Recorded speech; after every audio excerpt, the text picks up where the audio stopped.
also present online. We have Senator Bongo, Senator Grace Poe, Senator Revilla. Tao ay puro pangamba at takot. At ako mismo, being the chairman of Public Order and Dangerous Drugs, I am in receipt of a lot of texts, a lot of messages inquiring me, Sir, pahintuin ko na ba itong anak namin mag-aral? Mukhang takot na kami dahil sa nangyayari ngayon na maraming nakikidnap. So, para mawala itong kanilang pangamba, ilahad natin yung lahat ang totoong estado ng kapayapaan ng ating bansa. Kaya dito tayo. 6 kidnappings have occurred. We have, of course, confirmed that of Tolosa, of Iraset Pharma, and a handful of others. Alin ang totoo dito? Ganun din sa CDO, sa Cagayan de Oro, ang balita, ang Xavier University sa Nervios ay nag-full online na ulit pagkat maraming balita na kinikidnap at sinasaktan ang kabataan. At laganap din ang mga videos, fake, hindi fake, sa China o sa ibang lugar, sa Pilipinas ba o hindi, at yung mahiwagang kidnapping sa Skyway.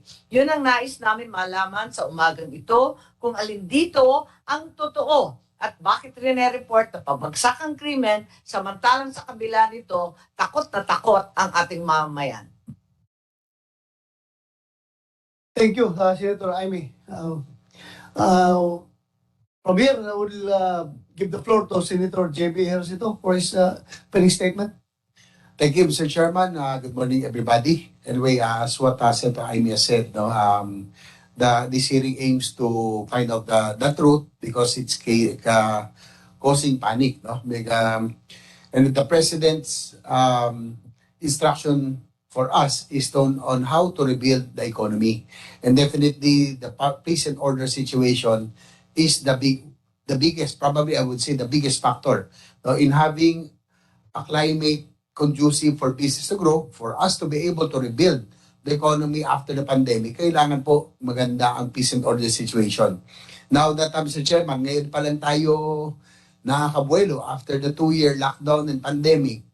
Medyo ako galing po ako sa automotive manufacturers first international show. So medyo nabubuhay na. Ngayon lamang po, kagagaling ko, now that the economy is starting to show signs of recovery, sana naman, that's why this early, I'd like to thank Chairman Senator Batole Rosa for calling this hearing on the alleged activities, itong mga kidnapping and other activities, so that we can find remedies as soon as possible. No, kinakailangan ang instruction ng Presidente how to rebuild the economy.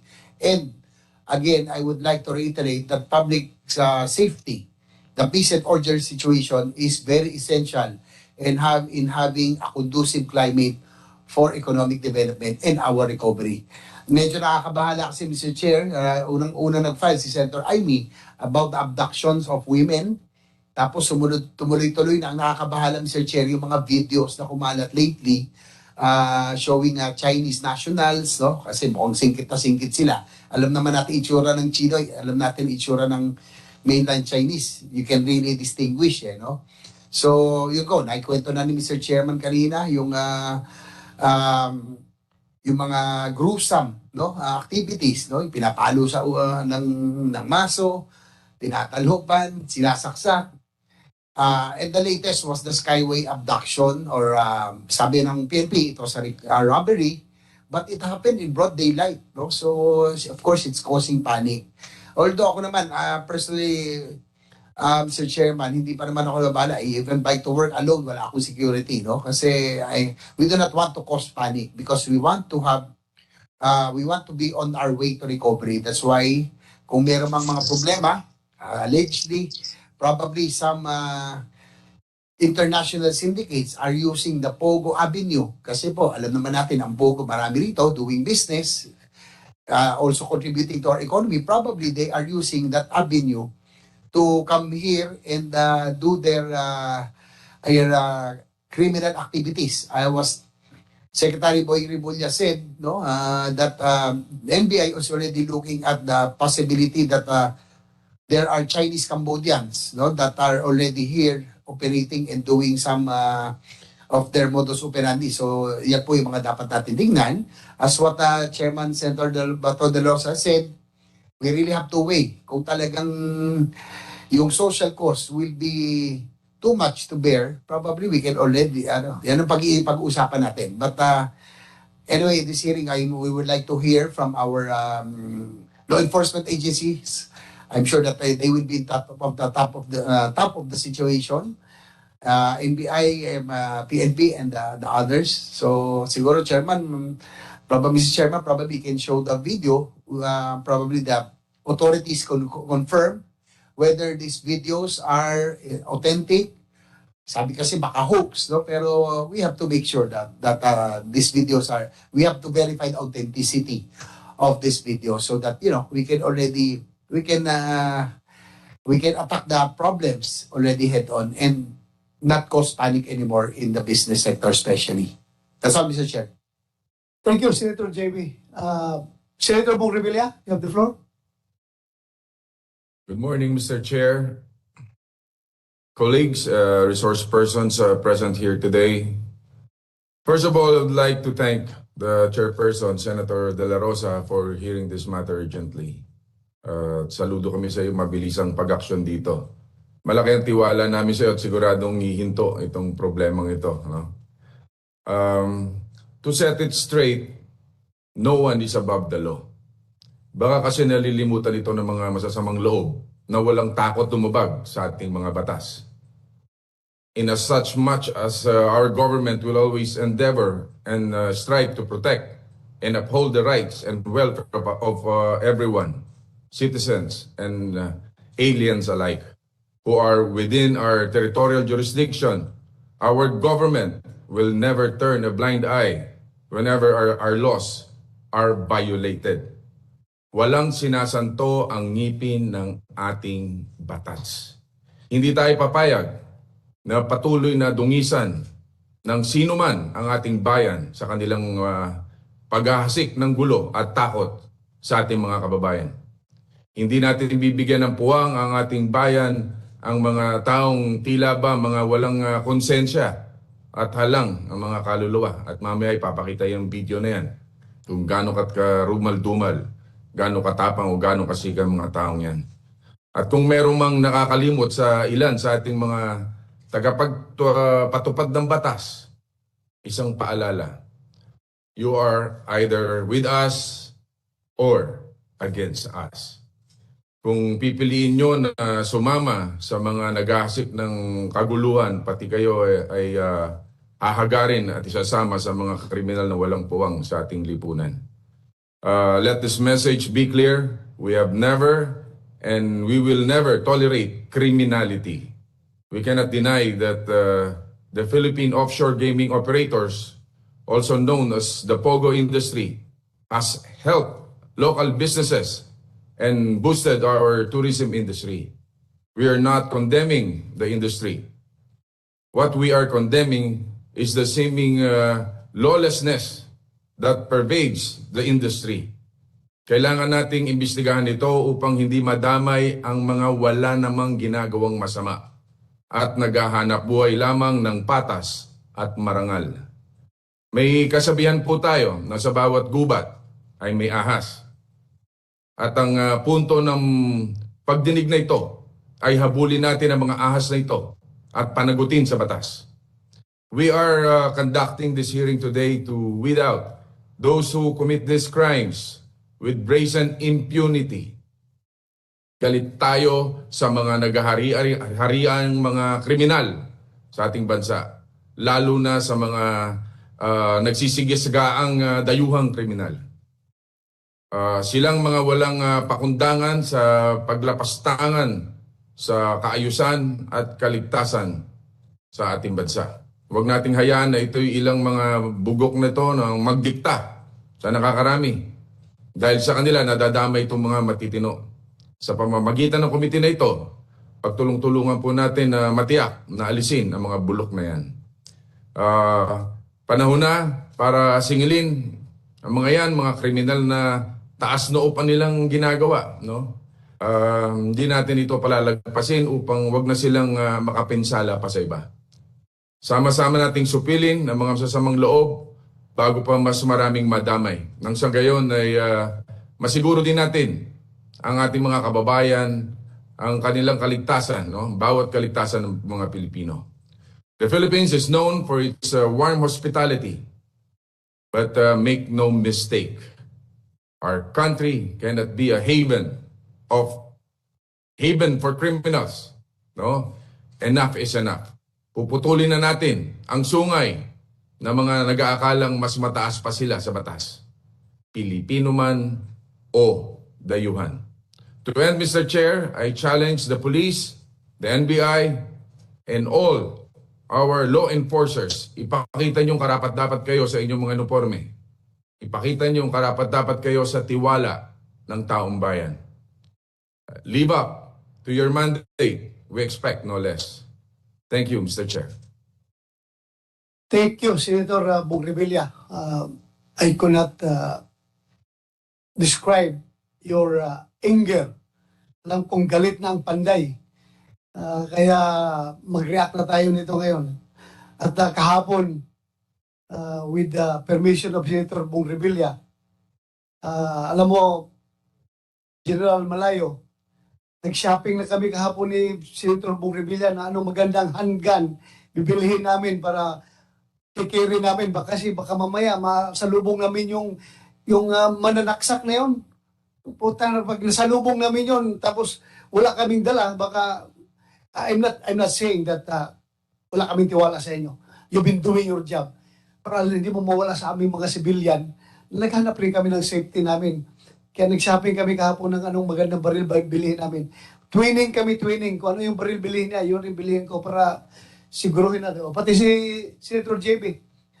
But anyway, hindi nahahantong yan sa bilihan pa ng baril. Pag alam ko, you're doing your job and mawawala ito. Pag yung NCRPO director na ang nata-challenge, I know his capability. General Istomo is very good in this kind of job. So alam kong kayang-kaya mong secure ang buong metropolis ng Metro Manila. Is that true, General Istomo? Am I correct in my assumption? Thank you. Salamat. Meron pa ba tayong kasamahang senador na gustong magbigay ng...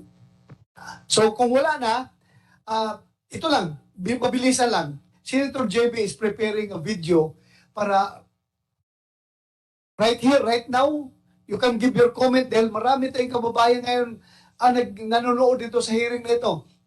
Para mabigyan ninyo kaagad ng respond officially, direct from the horse's mouth, from General Malayo kung ano ba talaga itong mga video na ito? Please, Senator JB, you have the floor. Thank you, Mr. Chairman. As I mentioned earlier, these videos that have circulated have caused panic. No? Kahit paano yung mga, I talked to some of the car manufacturers' heads, yung mga nasa chamber. Of course, it's really disturbing. Actually, nung pinanood natin, we shared it among ourselves about the senators. Medyo caused panic. So I'm hoping we're showing this so that the authorities can verify and can say if it's authentic or not. Para nga po, and what actions, Mr. Chairman, they have already done regarding this. So probably technical, please play the videos already.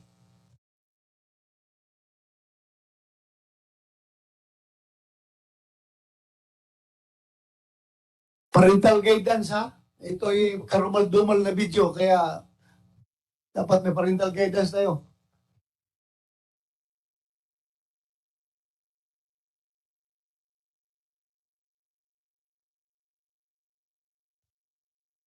Mr. Chairman, yung sa Skyway, no? Yung abduction or robbery.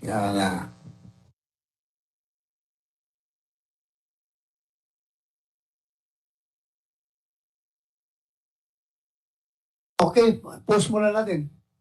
Can you react, General Malayo? Anong comment mo dito? Yes, sir. Good morning, sir. I'll give it directly to our Regional Director of NCRPO who has the details as well as the progress of the case, sir. Okay, you have the floor, General Istomo. Good morning, sir. Sa totoo lang, sir, yung sa Skyway po na yan, hindi po yan kidnapping. Robbery hold up po yan, sir, na kung saan isang Malaysian national po, sir, yung biktima po dyan, sir. As of today, although wala pa akong official report about this, sir, considered solved na po yan, sir. Na-pinpoint na ng biktima yung isa sa mga na hold up sa kanya, sir. So, I will give report to you personally, sir, pag meron na po ngayon, sir. Actually, sir, ngayon ko lang umaga, sir, na pinpoint na ng, ano, sir, kaya lang meron pang dalawang tinutukoy po, sir. Tatlo po yan, sir. Ano ito? Chinese nationals? Filipino? Malaysian po, sir, ang victim, sir. Yung involved, sir, yung Pilipino na yung tinatawag naming protective security, sir. Yan, kasi merong mga Pilipino, sir, na nag-a-apply sa PNP, individual, sir, kung gusto nilang magtrabaho as protective security, sir. Then mag-a-apply sila sa mga foreign national, sir. Pag tinanggap sila, sir, i-upload ng PNP, sir, through social. Okay, you can just imagine itong video na ito. Kami ni Senator Bong Revilla, dumadaan kami doon sa Skyway every day. Every day, papunta, pabalik. You can just imagine kung mangyari yan sa harapan namin, kahit na hindi kami ang target, ha, mangyari yan sa harapan namin, kung wala kami dalang baril, anong gawin namin? Sisigaw na kami, Darna! Lipad na lang kami dyan sa Skyway. Kaya, please, tingnan niyo ito mabuti at dapat wala na mangyaring ganito. Nakakatakot ito, maharang ka lang sa gitna ng Skyway, wala kang matakbuhan eh. Malalim yung hindi ka makatalon dyan sa gilid. So, for the record of this committee, that case is considered solved as far as NCRPO is concerned. Okay? Yes, sir. Actually, magdagdag, sir. Dagdagan mo. Huwag ko mag-alala, sir, nung ako'y nagpa-press con po tungkol sa mga viral na yan, sir, yung mga video na yan, parang meron na isa dyan na video, nangyari July pa, sir. July 21. So, yung nangyari, parang sinabay-sabay nila. Kaya nasabi ko sa mga media, ito, hindi ko parang it's a challenge to my leadership as the regional director of NCRPO. Siguro, yung mga yan, wala silang time para puntahan ko personally. Finder na lang na ganyan, para sabihin na may nangyaring ganito. Parang gano'n, sir. So, sa akin, sir, I accept responsibility, sir, sa mga pangyayari ito, sir. Pero, sir, huwag kayo mag-alala. Dahil sa ginawa pong mga responsibility ngayon, sir, palagi ko mababawasan po itong mga kidnapping at abduction sa Metro Manila. Huwag kayo mag-alala, sir. Saud ko na ito, sir. Thank you. Yan ang commander. Yan ang commander. Tanggapin mo lahat ng success or failure ng unit mo. And I appreciate you for that. May I recognize, Senator Amy, ma'am? Yes, Please. clarification lang po, General Estomo. You said that there are suspects that have been arrested at may isang Pilipino. Ma'am, sorry po. Hindi po siya arrested. Pinpointed pa lang po ng victim. Yes, ma'am. Pero may nabanggit kayo na may mga Pilipino na mahilig mag-apply bilang protective security. Ma'am, excuse me, ma'am. Hindi pa pala nakaswear in ito. Pasensya na kayo, ma'am. Please, Secretariat, please swear them.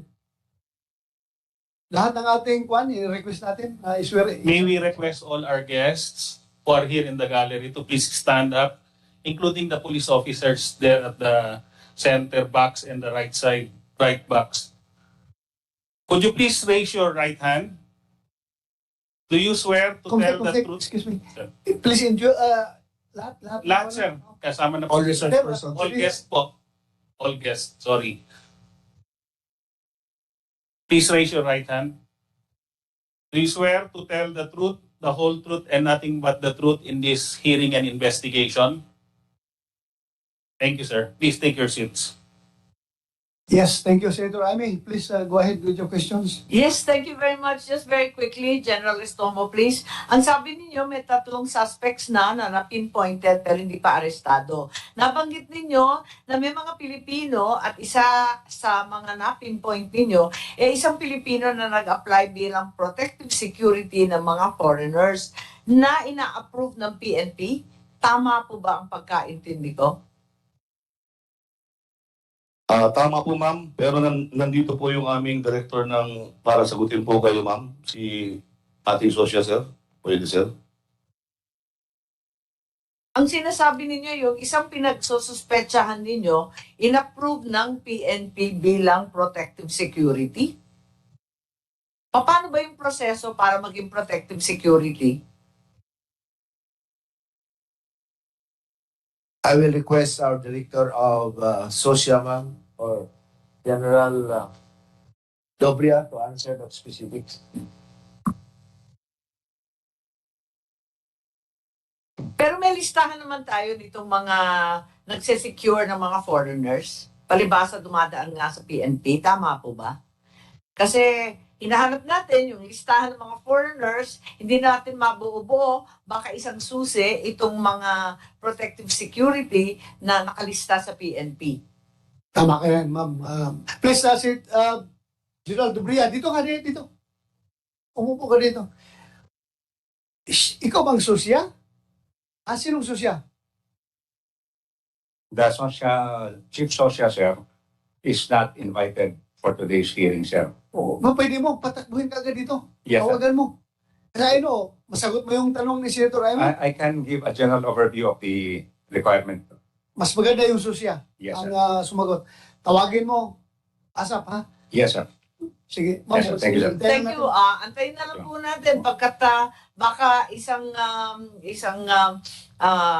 pamamaraan na makakuha tayo ng katibayan dito sa mga Pilipino na protective security. Total, ang listahan nasa PNP pala eh. Thank you, ma'am. So, okay tayo dyan. Consider solved na yan. O, Senator Bong, hindi na tayo matakot sa Skyway, ha? Okay na, sabi ni si General Estomo. Hindi tayo matatakot sa kanila. Di bahala sila, di ba? Senator JB, please go ahead with your presentation. Mr. Chairman, after this video, meron pa po tayo, no, yung mga ibang kumalat. Siguro maganda na rin. Please play na rin po sa technical. Paki-play na po yung mga next video.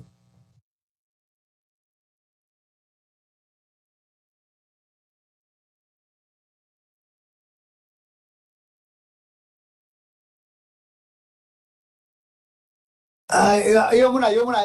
Post mo muna, back muna yung tinanggalan ng tenga. Yan. Tenga, oh. Very karumal-dumal.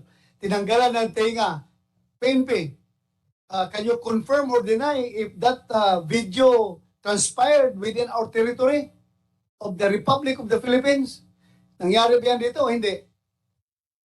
Sir, we have our Director of ACG who denied that this video is taken inside the Philippine territory. Taken outside of our territory. Inside, sir. This is not taken in our territory as confirmed by our Director of the ACG. So, what do you think is the motive behind? Bakit ito pinakalat dito sa Pilipinas? Dahil hindi pala ito nangyayari sa ating bansa. We are in the same plane also, sir, if these persons who posted this kind of video should have given it to the PNP because we will be investigating. The mere fact that it is in the social media, we are in quandary also of who are these persons. So, mga kababayan na nagmumonitor ngayon dyan, natakot dito sa video na ito, according to the PNP, itong video na ito ay hindi nangyayari sa ating bansa, kaya huwag kayo dapat matakot dito. Clear, PNP? Yes, sir. Oh, thank you. Before you continue, Senator JB, I would like to recognize the presence of Miss Rosalinda Pineda, Division Chief ng Dole. Ma'am, are you around? And also Attorney Ulysses Aguila, State Counsel ng DOJ. Thank you, sir, for coming. And also Brigadier General, Police Brigadier General Mario Reyes, in charge of fake news. Meron na palang ganyan? You're in charge of fake news? Ha? Community relations. Akala ko fake news division ng PNP. Community relations. Thank you. And also Mr. Ko Bingson, Executive Director PCCI. Sir, thank you sir for coming over. I know, mga businessman kayo, your time is very important. Hindi namin sayangin yung time nyo. Unahin namin kayo mamaya after the presentation of Senator JB Ejercito. Please continue, Senator JB. Next video, please. Ito naman yung paminamaso, Mr. Chairman.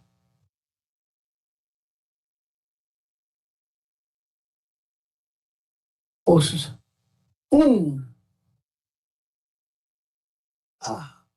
Okay pa, tama na, ayaw ko na. Nasasaktan ako. Paki-post na lang, paki-post. Ikita ninyo, maso yan ha?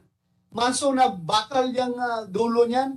You can just imagine how cruel these people are. Saan ba kayo? Pag nandito sana kayo, ako mamaso sa ulo niyo mga sarap masuhin ng mga tao nito. But anyway, please, PNP, react to this. Nangyari ba ito? Again, sir, our Pilipinas? HCG denies that this is happening in our area, and these people are Chinese-speaking individual, and they cannot ascertain this their nationality also. So, for the benefit of our audience, ating mga kababayan na nagmumonitor sa hearing na ito, denied ng PNP na nangyayari ito sa ating bansa. So please, huwag kayong matakot. Huwag kayong matakot. Hindi ito. Huwag na ninyong ipakalat yung video na yan. Kasi hindi pala nangyayari sa ating bansa yan. Nagdadagdag lang kayo ng unnecessary fear and anxiety sa ating mga kababayan. Please stop it. Huwag na ninyong ikalat yan. Kami, I hope this is the last time that we will see that kind of video. Huwag na ninyong ikalat yan. Wala yan sa ating bansa. So thank you, PNP, for denying that such incident happened within our territory. Thank you, sir. Please, Senator Jay. Yes, Mr. Meron ba tayo? Sige, please play again. Yung susunod.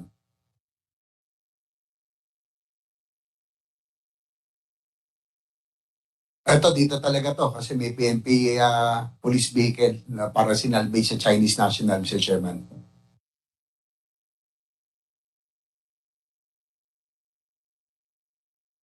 Mga ilang ano ito, Mr. Chair? Ilang ano to? Around 6 videos, Your Honor, Senator Bong. 6 videos piniprepare ni Senator JB. Ito sinalvage, ilan to? Ayan, please i-post nyo, post mo na. Yang nakikita daw, nakausap ko yung provincial director nyo doon sa Cavite, yung nakikita ng mga putol ay yung mga nakasupot. Sabi nung nag-video na ito, mga chinapsap na mga katawan ng tao na tinapon na mabaho na daw. Actually, hindi pala yan tao, kundi mga basura yan. Na Basura. doon. So confirmed by the provincial director of Cavite na isa lang ang victim dyan. Yung playback mo nga yung video, yung tao, isang tao lang. Yan. Isa lang yan, ang victim dyan. Hindi yung supot, hindi yung chop-chop bodies na tinapon. Basura lang daw yun. And ito, meron na silang PNP. You comment on this. Yes, sir. We confirm that this incident occurred in our territory, specifically in Cavite, and this is being investigated now. We have the RD4A to give additional details, sir. Where's the RD4A? Upo ka dito. Lagyan ninyo ng kwan. Kasi kung hindi in CR4A ang teritoryo, ang jurisdiction nito mga krimen nito. RD4A, please take your seat here.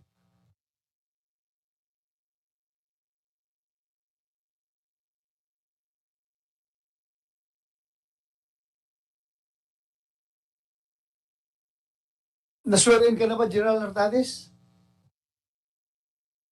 Yes, sir. Okay. Please, comment on that.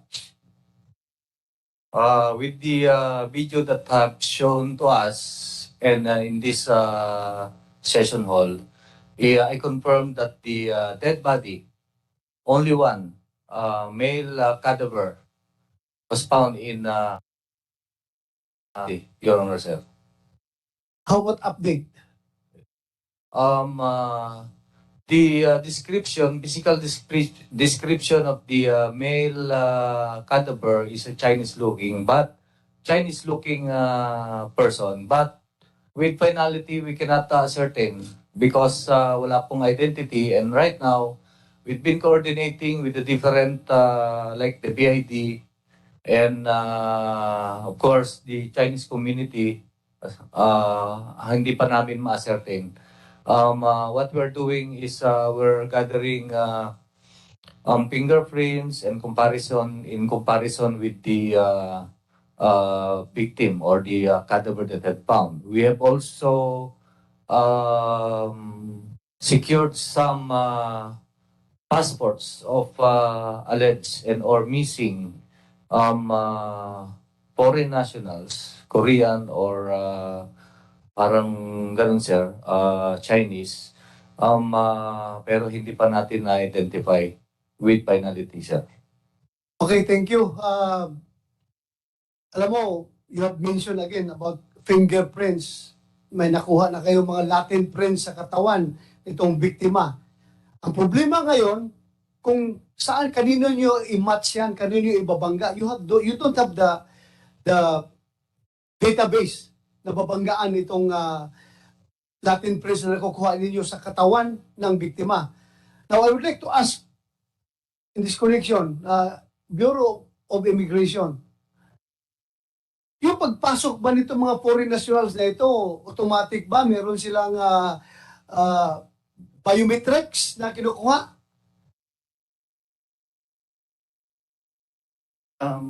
Good morning, Mr. Chairman. A few years ago, nag-start po yung aming Anyway, sandali meron naman tayong harang dito at negative ka naman, alam ko. Please, tanggalin mo para marinig natin yung mabuti. a few years ago, Mr. Chairman, nag-start po yung ating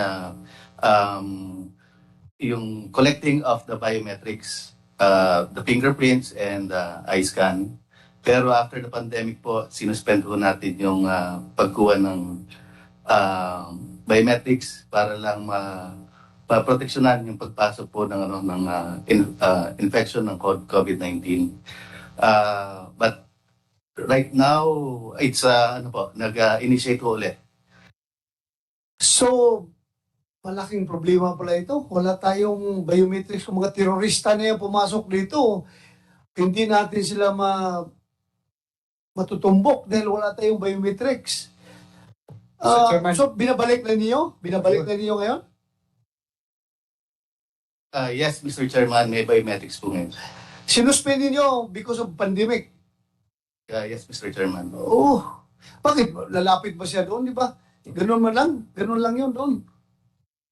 Takot kayo. Alam ko maraming mga immigration officer na nag-positive sa COVID dahil dyan. But anyway, how about yung before pandemic, ginagawa niyo yan? Yes, Mr. Chairman. How about yung mga beneficiaries ng pastillas scheme? Di ba yung mayroong passport, ay mayroon tayong visa issuance upon arrival, tapos yung iba na binigyan ng VIP treatment through the pastillas scheme, sigurado ko, hindi rin yun na ganun. Hindi rin yun na kunan ng biometrics. Mr. Chairman, lahat po ng dumadaan and admitted for entries, dumadaan po sa biometrics and derogatory checks po. Kahit na yung mga pinadaan through pastillas, meron pa rin yun. Nakunan na biometrics yun. Yes, Mr. Chairman, lahat po 100% lang dumadating at nagdi-disembark sa aeroplano. Locals and foreigners dumadaan po sa biometrics.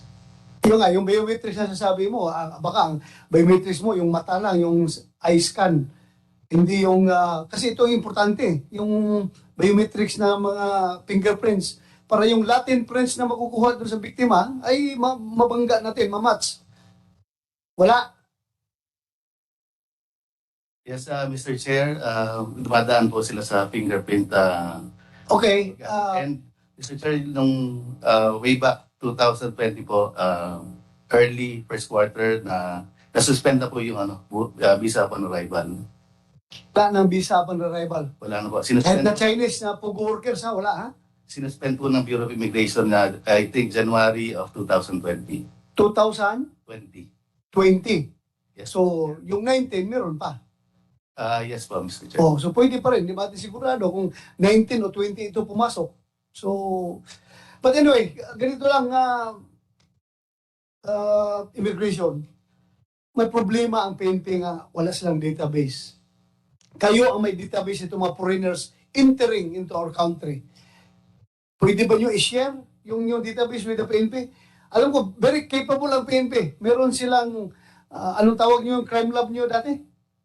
Ngayon, ang tawag nyo? Forensic group. Forensic group. Very highly trained ito.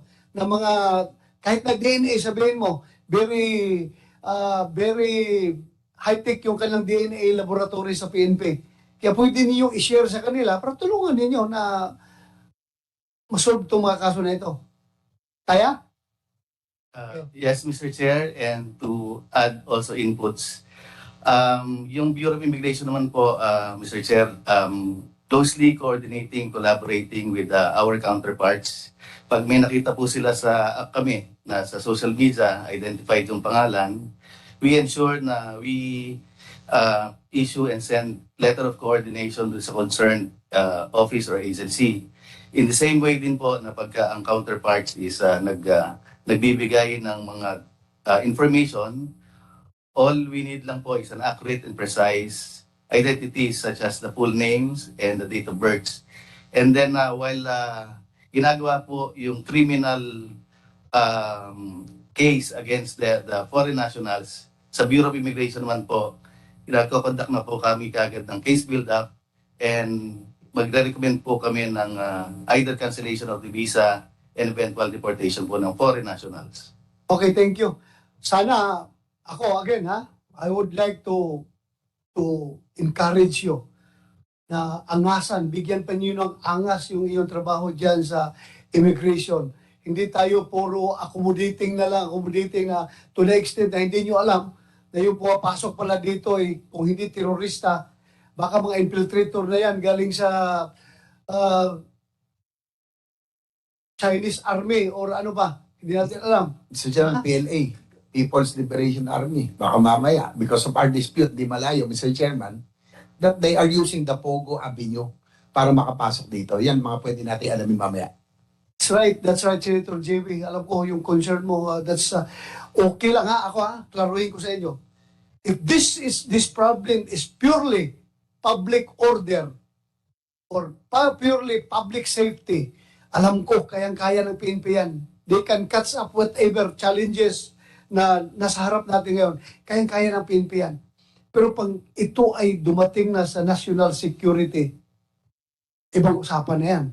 Ibang usapan na yan. Kaya immigration, please take note. Immigration, your role is not only limited to public order, but up to national security. Kaya bigyan nyo ng angas yung trabaho nyo dyan. Alam nyo, pwede naman, alam ko yung immigration, pwede naman kayong pagpasok, duda ako, kung ito, hitman ito ng mga sindikato galing sa ibang bansa. Hitman ito. Di ba, pwede nyo i-deny entry yung mga tao na yan? Mere suspicion. Alam mo, bigyan kita ng example. I went to the United States. I trained with the Federal Bureau of Investigation. I studied at the FBI Academy for 6 months. After ako nag-aral doon, uwi ako ng Pilipinas. Pag uwi ko ng Pilipinas, pag exit ko doon sa Washington DC na airport, alam mong ginawa sa akin? I was treated like a terrorist. Pinatabi ako. Talagang sinik down ko lahat, pati bayag ko, in-inspection. Yung aking nakabili ako ng laptop na maganda, yung Dell, na latest na laptop. Kasi gusto-gusto ko dito, mahal dito sa Pilipinas. Hindi yan galing DepEd, ha? Hindi galing DepEd yung laptop nyo? Hindi. Galing yun sa sa Amerika. Halos i-dismantle yung aking laptop. Ganun sila ka-stricto. In fact, pa-exit ako ha, sabi ko, ay, Mr. Officer, I just graduated from the FBI Academy. I am returning home. Why are you treating me like that? No, this is our job. Just follow our orders. Ganun ka-stricto ang immigration doon. Kaya kang mawalang hiyain anytime. Tayo dito, baka mawalang hiya lang tayo pag gusto natin sigurong ayaw ko na dahil baka masaktan na naman kayo. Baka magsiga-siga lang tayo para doon sa pastillas. Ayaw kong, again, nandyan naman yan, nangyari naman yung pastillas. But, again, I am encouraging you to please do your job in the interest of public order and national security. Okay? Yes, Mr. Chair. Duly noted po and rest assured na i-relay po namin yung instruction sa aming management and sa men and women ng Bureau. And actually, for the information of the committee, sir, yung mataas po at significant po ang number of exclusion cases or denial of entries ng Bureau of Immigration. Very good. Thank you. At meron pala kayong ganun na ginagawa. Salamat, ha? Please, Senator JP, continue your presentation. Mr. Chairman, sige. Senator Bong Revilla. Senator Bong. You want to say something? Please. Yeah.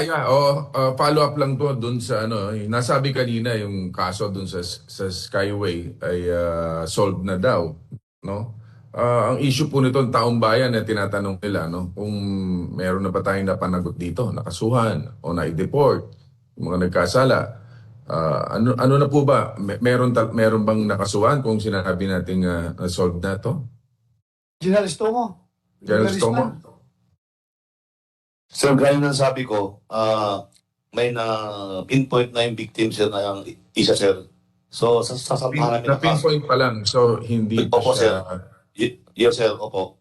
So, hindi pa Na-pinpoint siya... pa lang po, sir. Okay, so kung na-pinpoint na, hanapin na yan, no? At Opo, sir. Noted, sir. tapusin nyo na yan at hindi na sila makapag-ulit pa ng ganyang krimen. Okay. Noted, sir. Okay, thank you, Senator Bong. Thank Senator you. General Stomo, pinpointed na, kilala na. So, follow up na lang. So, hindi tayo magbigay ng detalye dito. Baka tumakbo, lumayas na naman yan. Senator JB, please, continue. Mr. Chairman, I think this is the last video already. Pakiplay na lang.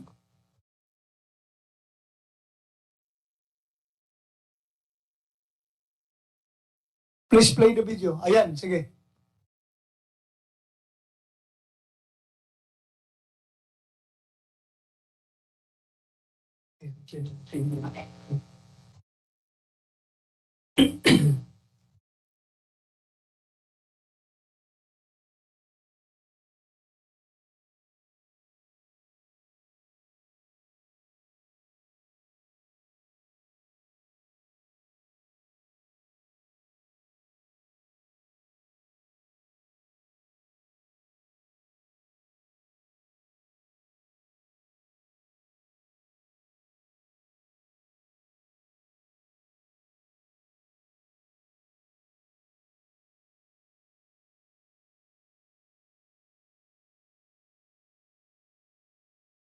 This is the last video, Mr. Chairman. Ito yung parang may pumasok ng mga yun natin kung in law enforcement or security agency. Tapos nagkapuntukan to. No? Tapos ito parang tuloy-tuloy na ginugulpitan kahit na may tama na. I think this is the last. Please, thank you, Senator JB. Please pause muna. I would like to acknowledge the presence of Senator Grace Poe, one of the authors of this, the resolutions that we are now investigating. Na na-refer sa atin na resolution. Now, thank you for coming. Lapit ka dito. Asya, Amy. Baka hindi pa yung babalik. Alam mo, yung video na yon, sobrang karumal-dumal yun. Parang nagsaksak ng baboy na ganun. Kung makasaksak ko, parang ice pick ba na binibiyak yung ice, ang tawag yan? Ice Black. block. Okay. Parang saksak ng ice block. ay nakakatakot rin yun talaga. So, anong update mo doon, General Malayo? Sir, the PNP confirms that this incident occurred in our area and specifically in Parañaque. And our police... Sandali, anong part ng Parañaque? Hotel, restaurant, condo? Yes, sir, the specifics will be properly briefed by our Director of SPD, General or Colonel, what is it? Kraft, sir. Dito ka, General Kraft, dito ka umupo. So confirm yon, atin yon, nangyari dito sa Parañaque. Yung patay, na-recover ninyo. It will be briefed by the SPD Director, sir. You're the Southern Police District Director covering the area of Parañaque. Parañaque, Makati, Muntinlupa. Na-swear ka na ba? Yes, sir. Okay, please go ahead. You have the floor.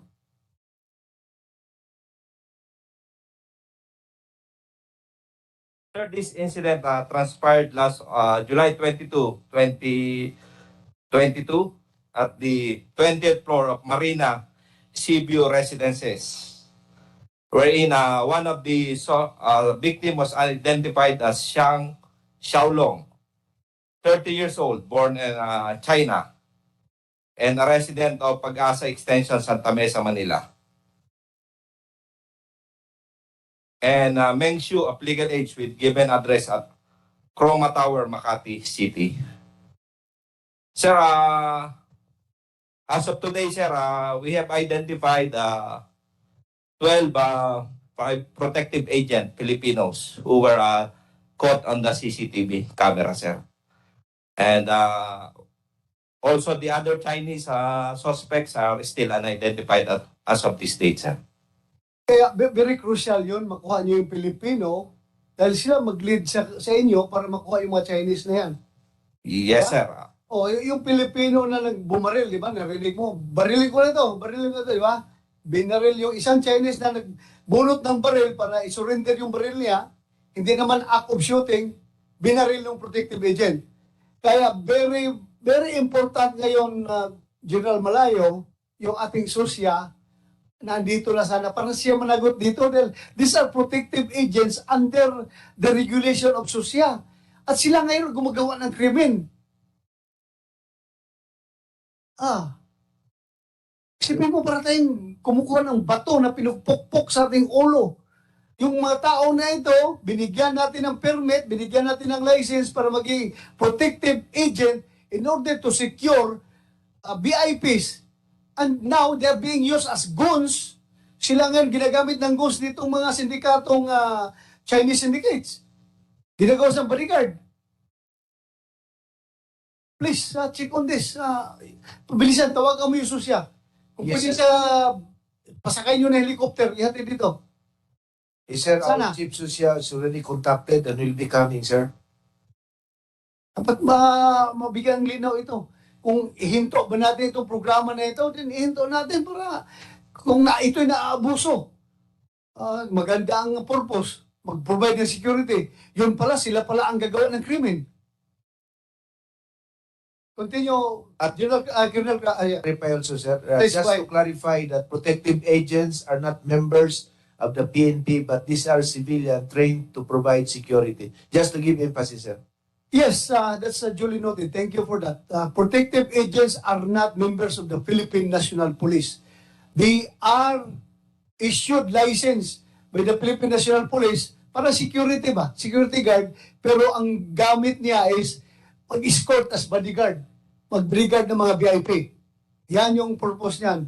To make it clear, ha? Baka sabihin naman nilang police yung protective agents. Mr. Chair, before we continue, meron lang query. Kasi although hindi siya PSPG, hindi siya PNP, no? As the PNP said, na ito'y mga private security. Pero parang why are they using may mga high-powered weapons na mga dala? May mga nakita kong parang high-powered assault rifle silang dala na maliliit. Sir, that is under also our investigation because they are not authorized for high-powered firearms. So part po yun, sir, sa pinapollow up natin. Thank you. Kasi medyo doon ako nabahala. Kasi, I know for a fact that only the PNP or the armed forces are allowed to use those kinds of assault rifle, no? Na kahit na ano yan, 9mm lang, pero those are high-powered rifles that ay hindi pwede yan sa mga private security agency. Tama ho ba, Gerald? That's right, sir. Ilang, please continue investigating kasi nakakatakot, Mr. Chair. Kasi alam nyo, if you go around this area also, ang daming Chinese nationals, foreigners, ang dami-dami nila mga bodyguard na private. You know, si Governor Susan Yap called me one time, nasa one of the casino siya, Mr. Chair. Ang gulat siya, kanina kung sino politiko nandun, ang daming security, ang daming bodyguard, pero yun po, Chinese national din. That has to be looked into, Mr. Chair. If I could comment before we proceed to the presentation, Yes, right. that issue of protective security, as of this morning, sir, all detailed security, kung PNP, they are required to wear the uniform so as not to create confusion. And as far as the protective agents, they are only allowed 2 bodyguards. Hindi po pwedeng sobra-sobra, sir. And our PNP, under General Istomo, will be checking these suspicious bodyguards. Thank you po. Thank you. Alam ko, ginagawa nyo yan. Dahil everyday ako dumadaan dyan sa Entertainment City. Pag pauwi ko sa bahay, nakikita ko ang dami ng police visibility nyo doon. Baka sobra-sobra na. Pero kailangan talaga natin yan. Huwag yung ningas kugon, ha? Tuloy nyo yan. Palagi. Alam nyo, kami ni Senator Bong Revilla, meron rin kami na-obserba. Siya, naka-obserba siya sa firing range. Ako rin, naka-obserba rin ako. Nagsusyuti ako sa firing range. Merong Chinese doon. Mga talagang mainland Chinese. Kung makabanat ng automatic rifle doon sa firing range, non-stop ang bala. Unli ang bala. Tapos, kasi alam ko, malaki yung magbayad doon sa mga taga-firing range. Sinita ko yung may-ari ng firing range. Sabi ko, alam mo, kung isang bala dyan sa automatic na pinaputok niyan ay lumipad labas ng range, tumama doon sa bahay o may tinamaan na tao, mananagot tayo dito, itong firing range mo. Kaya dapat huwag nyo yung automatic yan, mga baril na yan.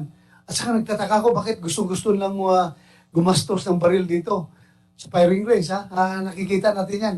Senator Bong, di ba? Meron ka rin nakita sa firing range na puputok na grabe yung mga Chinese sa mainland, China. Kaya nakita ng mga tao ko doon sa Cavite. Pero talagang medyo nakakabahala talaga. Kailangan talaga matutukan ito at matigil yung ganyan. Mahirap na makasagupa mo yung mga yan. Baka biglang malasing yan or, di ba? Biglang kahit sino man hindi nila makilala o yung mga anak natin, may mga anak tayo, makasabay nila sa mga bar or ano man, gimikan dyan. Kawawa naman yung mga bata, di ba? So, yun, pangalagaan natin yung ating mga kabataan, mga kababayan natin. Thank you, Senator Bong. PNP, Mr. Chair. sigurado ba tayo? Mr. Chair, Yes, just a Senator reminder on that. Grace po. Alam nyo, napakahirap kumuha ng lisensya ng baril. Alam ko yan sapagkat yung tatay ko, ang daming baril nun eh. So, nung namaya pa siya, yung nanay ko ang nilagay sa pangalan niya. Lahat ng mga requirements kinukuha. Pilipino na tayo, ha? So, ibig sabihin siguro, itong mga baril na ito, sa mga bodyguard nila galing na pinayagan din ng PNP, syempre dahil meron silang authority. So, ang tanong ko siguro, Mr. Chair, ganito, pagka kunwari, ang lisensya na yan ay sa pangalan mo, pwede mo bang ipahawak yan sa iba? Hindi, di ba? No. So, siguro, pag foreigner ba, ano ang polisiya ninyo na makakuha sila ng permit ng baril?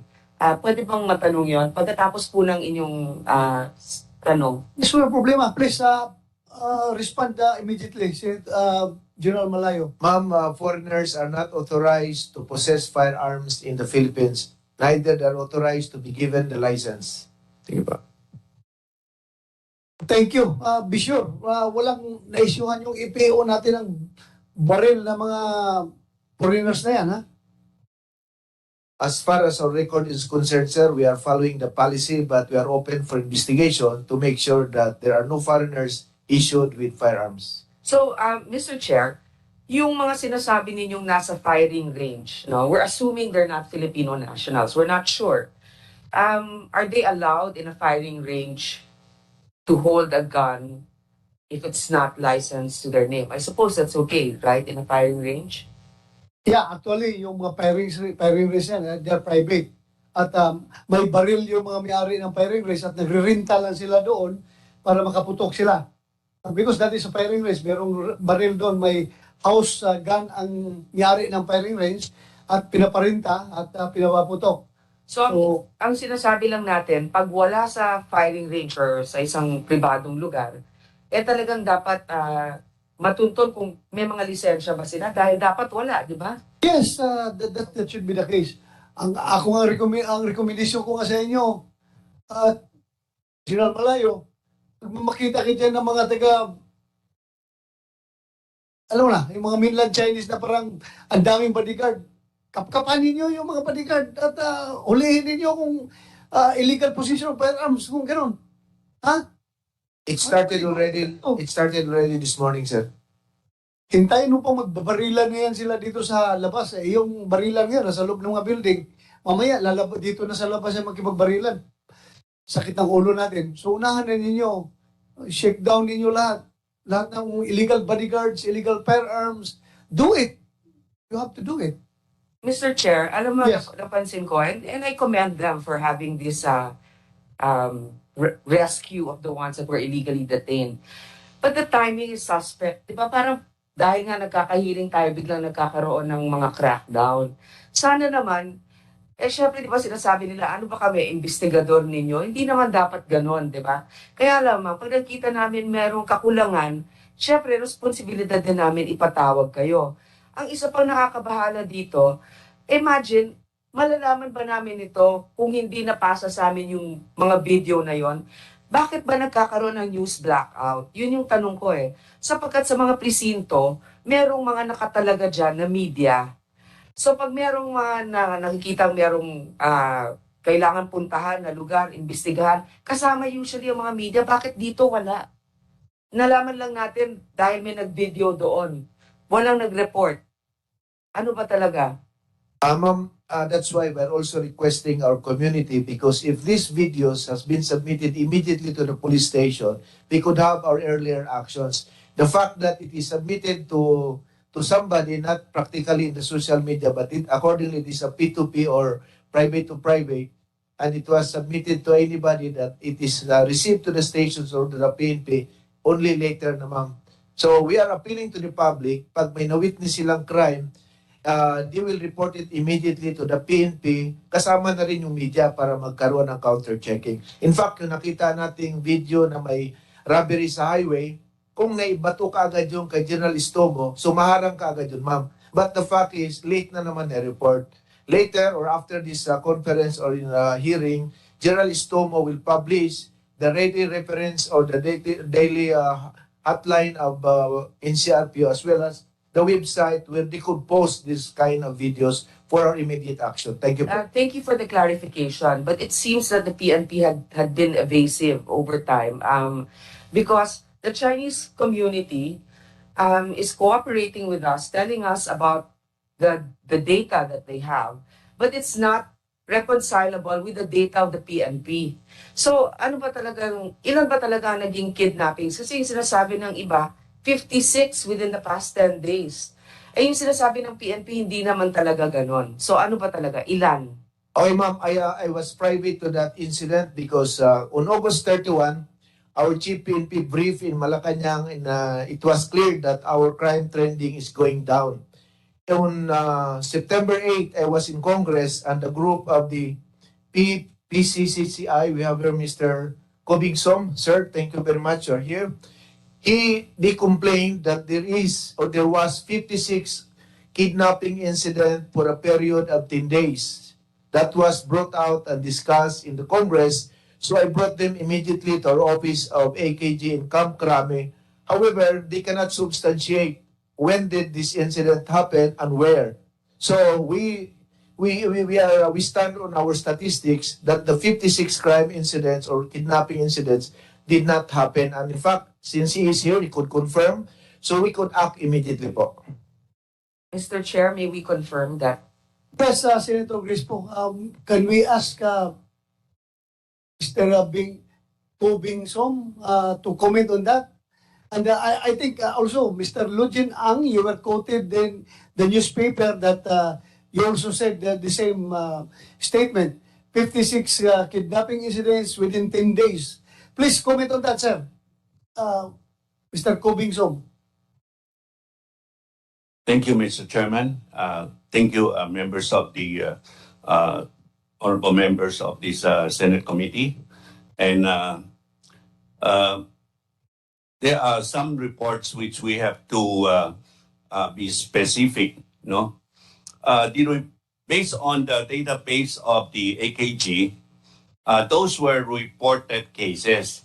So those reported cases were a bit low. I think for the year 2022, we have around 27 cases reported, and most of these cases were actually POGO related. And the AKG has categorized this into three categories. One is the traditional kidnapping cases, and then number two is the casino related, and number three is the POGO related. And out of these 27 reported cases, most of them are POGO related. Now, what we have stated from the Philippine Chinese Chamber of Commerce and Industry during our letter to Honorable Congressman Marcelino Libanan of the House of Congress, I think it was last Monday, the other Monday po. And during that meeting, General Malayo was there representing the chief PNP, because the chief PNP was with the president in Indonesia and Singapore. And so during that meeting, I read the letter of our president, Mr. Lujin Ang, who is here with me. And we said that we have received reports, allegedly that there are 56 kidnapping cases in the last 10 days. But these cases were not officially reported to the proper law enforcement agencies on several reasons. Number one is, as we all know, that POGO per se is illegal, in China. The Chinese government do not condone POGO operations. So whoever is working with the POGO or employees, if they are abducted or kidnapped by anybody else, they would not want to go to the authorities, because once they go to the authorities and it's reported to the Chinese embassy, immediately they will be deported back to China, and they will be banned from going out of the country for the next 5 years, and their passports will be canceled immediately. And so I think we all have an understanding with the PNP is that in the Chinese, they will categorize everything as kidnapping. But of course, we know that under our term, we have the so-called abduction. That's also, but in Chinese states, also considered as kidnapping. Mr. Chair, Mr. Kwok, Go ahead. how did you come up with the number 56? Do you actually have individuals and an actual scenario where these individuals reported to you, or a third party reported to you? Because you can't just come up with that number. Even if, let's say, they don't report, hindi sila nagre-report sa otoridad dahil natatakot nga po sila. Paano nyo natunto na 56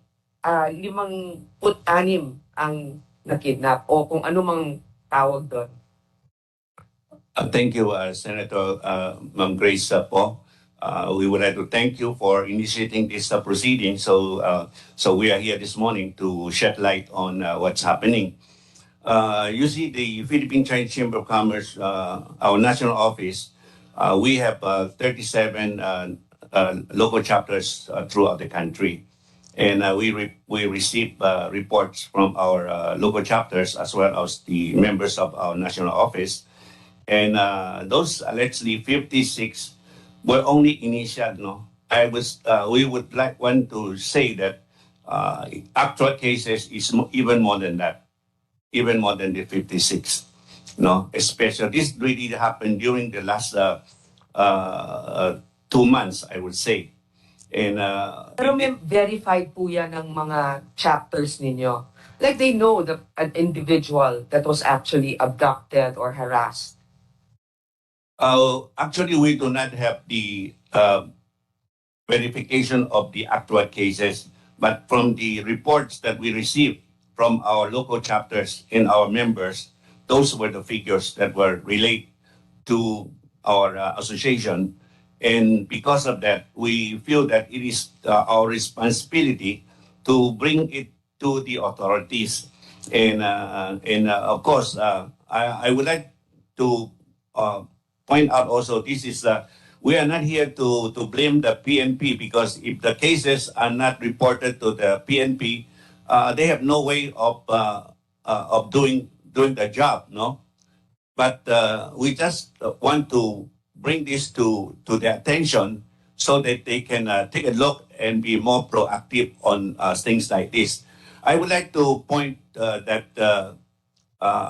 during the meeting in Congress, we would like to thank General Malayo for immediately ask us to go with him to Kamkrami, and especially to the office of Colonel Castile of the AKG. And we were given the figures, presented the figures, and surely, and days later, we also received a report, no, of another abduction, and we immediately coordinate with the AKG, and AKG immediately sent, I think, 30 of their agents, no, and they swapped now on one of the companies in Clark Angeles. I think that was on the 12th or 13th of this month. And because of that, Mr. Cobingsong, please, I will just cut you short. We know that already. It's already in the news, yung accomplishment nila. With the indulgence of Senator Grispo, alam mo, sir, ito na sa akin. Para maklaro natin yung report ninyo at saka yung data ng PNP. On the part of the PNP, I think you should not you should not tell this the Chamber of Commerce na they could not substantiate. Huwag niya ibigay sa kanila yung burden of proof. Since nilabas nila yan sa public yung numbers na yan, you have to seek their cooperation na hanapin itong 56 na ito. Grabe naman kung ibigay yung burden of proof sa kanila na totoo ba itong nangyari. Nagre-report na nga sila. So, ganun dapat ang attitude natin. Hanapin natin yung 56 number na sinasabi nila. And on the part also of Mr. Kubingsong, since you're the source of this information that there were indeed 56 kidnapping, as you said, some of them are unreported to the PNP, kaya hindi kayo magkapareho ng data. But then again, you are the source of such information, so sana you are also morally obliged to help the PNP locate and identify these cases para hindi magkakaroon ang taong bayan mag-isip na ano ba ito? Ano ba talagang totoo dito? Makukonfuse yung taong bayan. So sana magtutulungan tayo, sir. Since you are the source, it is incumbent on your part, you are morally obliged to help the PNP, hanapin ito, kung saan ito. So, are we in agreement with that, sir? Do you agree with my proposal? thank you, Mr. Chairman. Yes, that's why we are coordinating closely with the AKG. And as I said earlier, that because of that one single incident, 43 people were apprehended, and some of them were forced into prostitution, some of those ladies, and some of them were being sold is really a human trafficking case already is involved here. So I think it's already in the news that these people, there are 43 of them, no? So just with one incident, one reported case, we were able to uncover 43 people. So how much more if really all of these 56 cases were reported? So that could be hundreds of them. So anyway, we are very thankful to the PNP leadership that they are doing something, and because of our representation, they have started the checkpoint, which we requested that they should put up checkpoints, which is undertaking now. And of course, I think with these hearings, the PNP will be taking a more proactive in these cases. Thank you very much. Thank you, thank you. We appreciate your concern, sir, and also the PNP for your immediate action. Maraming salamat. So, I hope after this hearing, yung 56 na number na yan, kasi that's bugging the mind of the Filipino people. They are, nagpapanik sila, you are denying, and the group of Mr. Cobingsom are insisting na may nangyari talaga but unreported, which I'm sure it is really happening. So dapat i-reconcile natin ang data afterwards para PNP can come up with the official statement as far as the number of kidnapping cases na nangyayari. We are not blaming anyone here. We are all after the solution of all these cases. Mr. Cobingsom, I hope that this committee cannot be misconstrued as blaming you for bringing out that number. In fact, we are very thankful that you brought out that number for the PNP to react on. So, salamat sir sa iyong concern. And wala tayong finger pointing dito, wala tayong blaming. I hope na magkaisa tayo dito para to come up with the real status of the peace and order situation of our country as far as kidnapping is concerned. Okay, sir? Thank you, sir. Thank you, sir. Salamat, sir. Salamat.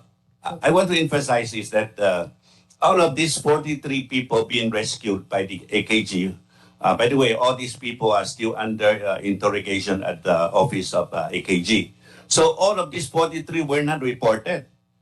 If not because of that one incident which we reported, they would not have apprehended the 43 kidnapping cases. These 43 were never reported. Yes, that is why we are very thankful for your concern na nag-report kayo, sir. Maraming salamat at na-recover yung mga tao na yan. Thank you very much. And we are encouraging. Alam ko marami nagmumonitor ito ngayon. We are encouraging if you have information about the anong term nila dyan, human trafficking or slavery or talagang pinipigilan lang yung tao na lumabas against their will. Kasi yung iba, binibintay yung iba eh. Pag meron kayong alam niyan, please report it to the PNP right away para ma-action na natin. Regardless kung Pilipino man sila o Chinese or whatever national, tao pa rin yan. Kailangan nating isave yung buhay nila at we have to stop their misery na kanilang nararamdaman ngayon. Kawawa itong mga tao na ito. So, again, thank you for that. We still have one video. Mr. Chair. Joan. Yung isang video pa. Meron. Please play it. Sir, tapusin ko muna ito. Yung report, sir. Yung report mo? Yes, sir. Sandali lang, Joan. Sandali lang, mamaya na yan. Tapusin mo natin si Colonel Craft. Go ahead, continue. Sir, with this development of the identification of the 12 Filipinos involved in the incident, sir, rest assured, sir, na ang NCRPO, ang Southern Police District, and Parañaque City Police Station is doing everything to go after these Chinese suspects, sir. Sir, huwag po silang mag-alala. Pipilitin po namin masolve tong kaso na ito, sir. Ilan po, sir. Salamat po at magandang umaga sa ating lahat. Alam mo, I have no doubt with the caliber of the officers that in front of us now. Kilala ko kayo, every one of you, kung gaano kayo kagaling. Kaya, kahit na magaling na kayo, challenge ko pa rin kayo to bring out your best pagdating sa sitwasyon na ito. Kilala ko kayo, every one of you, kung gaano kayo kagaling. Pero, panat, step up. Rise up to the challenge. Everybody's looking up to you. Ano kayang next move ni General Istomo? Matalinghaga pa naman itong tao na ito kung anong ginagagawa nito. So, maghintay sila. Please, do it. So, thank you, Mr. General Kraft. Colonel Kraft. Ay, dapat General ka na. Bakit? Colonel ka pa. On process pa po, sir. On process. Yes, sir. Bilisan mo. General Malayo. Pag-process ng kwan ito, matagal na ito. Dapat na-promote na ito. Joanne, please, Secretary. General, Senator Bong Revilla. Yeah, before bago ako umalis, just want to thank Mr. Bengson and the PCCI too, for shedding light into this, at sana po magkatulungan ng kapulisan. Alam natin magkaiba, kahit na magkaiba yung numero dahil nang nakataya naman dito yung buhay ng mga tao. So importante magtulungan. Sabi nga ni Senator Bato, hindi to kailangan magturuan importante dito umaksyon tayo. Bigyan natin ng kumbaga kailangan makumpiyansa yung mga tao na nasa mabuting kamay sila. So, yun lang po Mr. Chairman. So, at ako'y may lakad. Thank you very much po. Safe ka na daw, Senator Bong, sa Skyway. Sabi ni Gerald Tom. Pwede ka na. Huwag na, mag-ingat sila. At tinuturuan ako ni Senator Bato bumaril. Thank you. Ingat sila. Ingat sila. Thank you, Senator Bong Revilla. Please play the last video. Sa kuha ng CCTV noong August 23, makikita ang ilang lalaki sa Barangay 70, Pasay City na nakatingala sa isang apartment building at tila may kinakausap. Maya-maya pa, makikita ang isang babae sa ikatlong palapag. Saka biglang tumalon. Buti at nahawakan siya ng mga lalaki. Ang babae, tumatakas pala mula sa isang grupo ng mga Chinese national na umano'y dumukot at humalay sa kanya. Ilang saglit pa dumating na ang mga pulis at nirescue ang isa pang babae na biktima rin daw ng pang-aabuso. Cambodian at Vietnamese national ang mga babae. Sa mga litratong ito, kita pa ang mga paso sa katawan ng isa sa mga babae. May mga litrato rin nakita ang ilang kondom na nakakalat sa loob ng apartment. Kung babalikan naman ng CCTV bago tumalon ng babae mula sa ikatlong palapag, makikitang may isang SUV na dumating, sakay ang mga Chinese national na mga lalaki. Pero nang makitang kinakausap na ng ilang residente ang babae na tatalon, agad silang umalis. Kagabi, Okay, any comment on this? Itong news na ito. Colonel Kraft, you have... Yes, sir. Yeah. Sir, nangyari po ito sa Pasay. Pero dahil po sa mabilis po ng pag-aksyon po ng ating kapulisan sa Pasay City Police Station natakip po, na-arresto po natin yung mga suspects po. Ilan? Isa po, sir. Isa po. Isa lang? Yes, sir. Nationality daw. Vietnamese po, sir. Ang suspect, Yes, sir. Vietnamese. Chinese. Ang victims, Vietnamese at Cambodian, sir. Vietnamese at Cambodian. Yes, sir. So sila lang nag... Mr. Chair, Yes, may right. pag-report kasi po na isang local government official, actually galing representative ng isang probinsya na ang nangyayari daw, mga turista na mga babae na pupunta dito from those countries, China, Cambodia, Vietnam, I suppose, pagdating nila dito sa Pilipinas, turista sila, nakikidnap sila. Tapos, pag nakidnap, binibigay sa mga ibang sindikato. Pag nabawi na yung, kasi siguro binibigyan sila ng package tours doon sa mga bansa nila na pwedeng pumunta ng Pilipinas. Kung sino man yung gumawa ng mga package tour na yon, na papupuntahin sila dito, yun pala meron ng mga kasabwat dahil ibebenta sila sa mga sindikato. Pag nabawi na nun, at saka lang papakawalan. Kung ano yung nagastos sila para dun sa kumita na rin sila. So, kailangan ito, merong koordinasyon din siguro sa immigration na tanungin yung mga pumapasok dito kung may kakayanan ba sila. Talaga human trafficking ang kinakalabasan nito. Kaya malaking hamon sa mga kapulisan natin dahil talagang kailangan ang koordinasyon dahil kung nangyayari yan dito, sigurado ako pati naman yung mga Pilipino, mga kababayan natin, ganyan din yung mga nangyayari. Kaya siguro umpisa natin mag-imbestiga. Thank you, Senator Poe. Any comment on that? Can you react? Alam mo, huwag tayong pumayag na gagawin nilang criminal playing field itong ating Metro Manila. Hindi tayo papayag na gano'n. Taga-ibang bansa sila, pupunta dito para maghasik ng lagim sa ating lugar. Ibig sabihin, wala silang respeto sa ating batas, wala silang respeto sa ating kapulisan, wala silang respeto sa ating gobyerno. So, ano pa? What do they deserve for doing that to us? They deserve the full force to the full extent of the law. Ha? Immigration. Ha? Kawawa yun, pumapasok dito as tourist. Palagay mo, anak mo, pumunta doon sa ibang lugar para turista. Pagkatapos meron na pala sindikato, yung palang gumagawa ng package store nila, may kasabot na pala sindikato doon sa ibang lugar. Pagdating ng anak mo doon para mamasyal, kikidnapin nila, gagawing sex slave. Tapos yung anak mo, tatalon na lang sa bintana dahil ayaw nang, hindi na makaya yung paglalapastangan sa kanya. Ikita mo yung babae kahit na walang tao lang yung nagharang sa baba, tumalon sa bintana dahil hindi na niya makaya.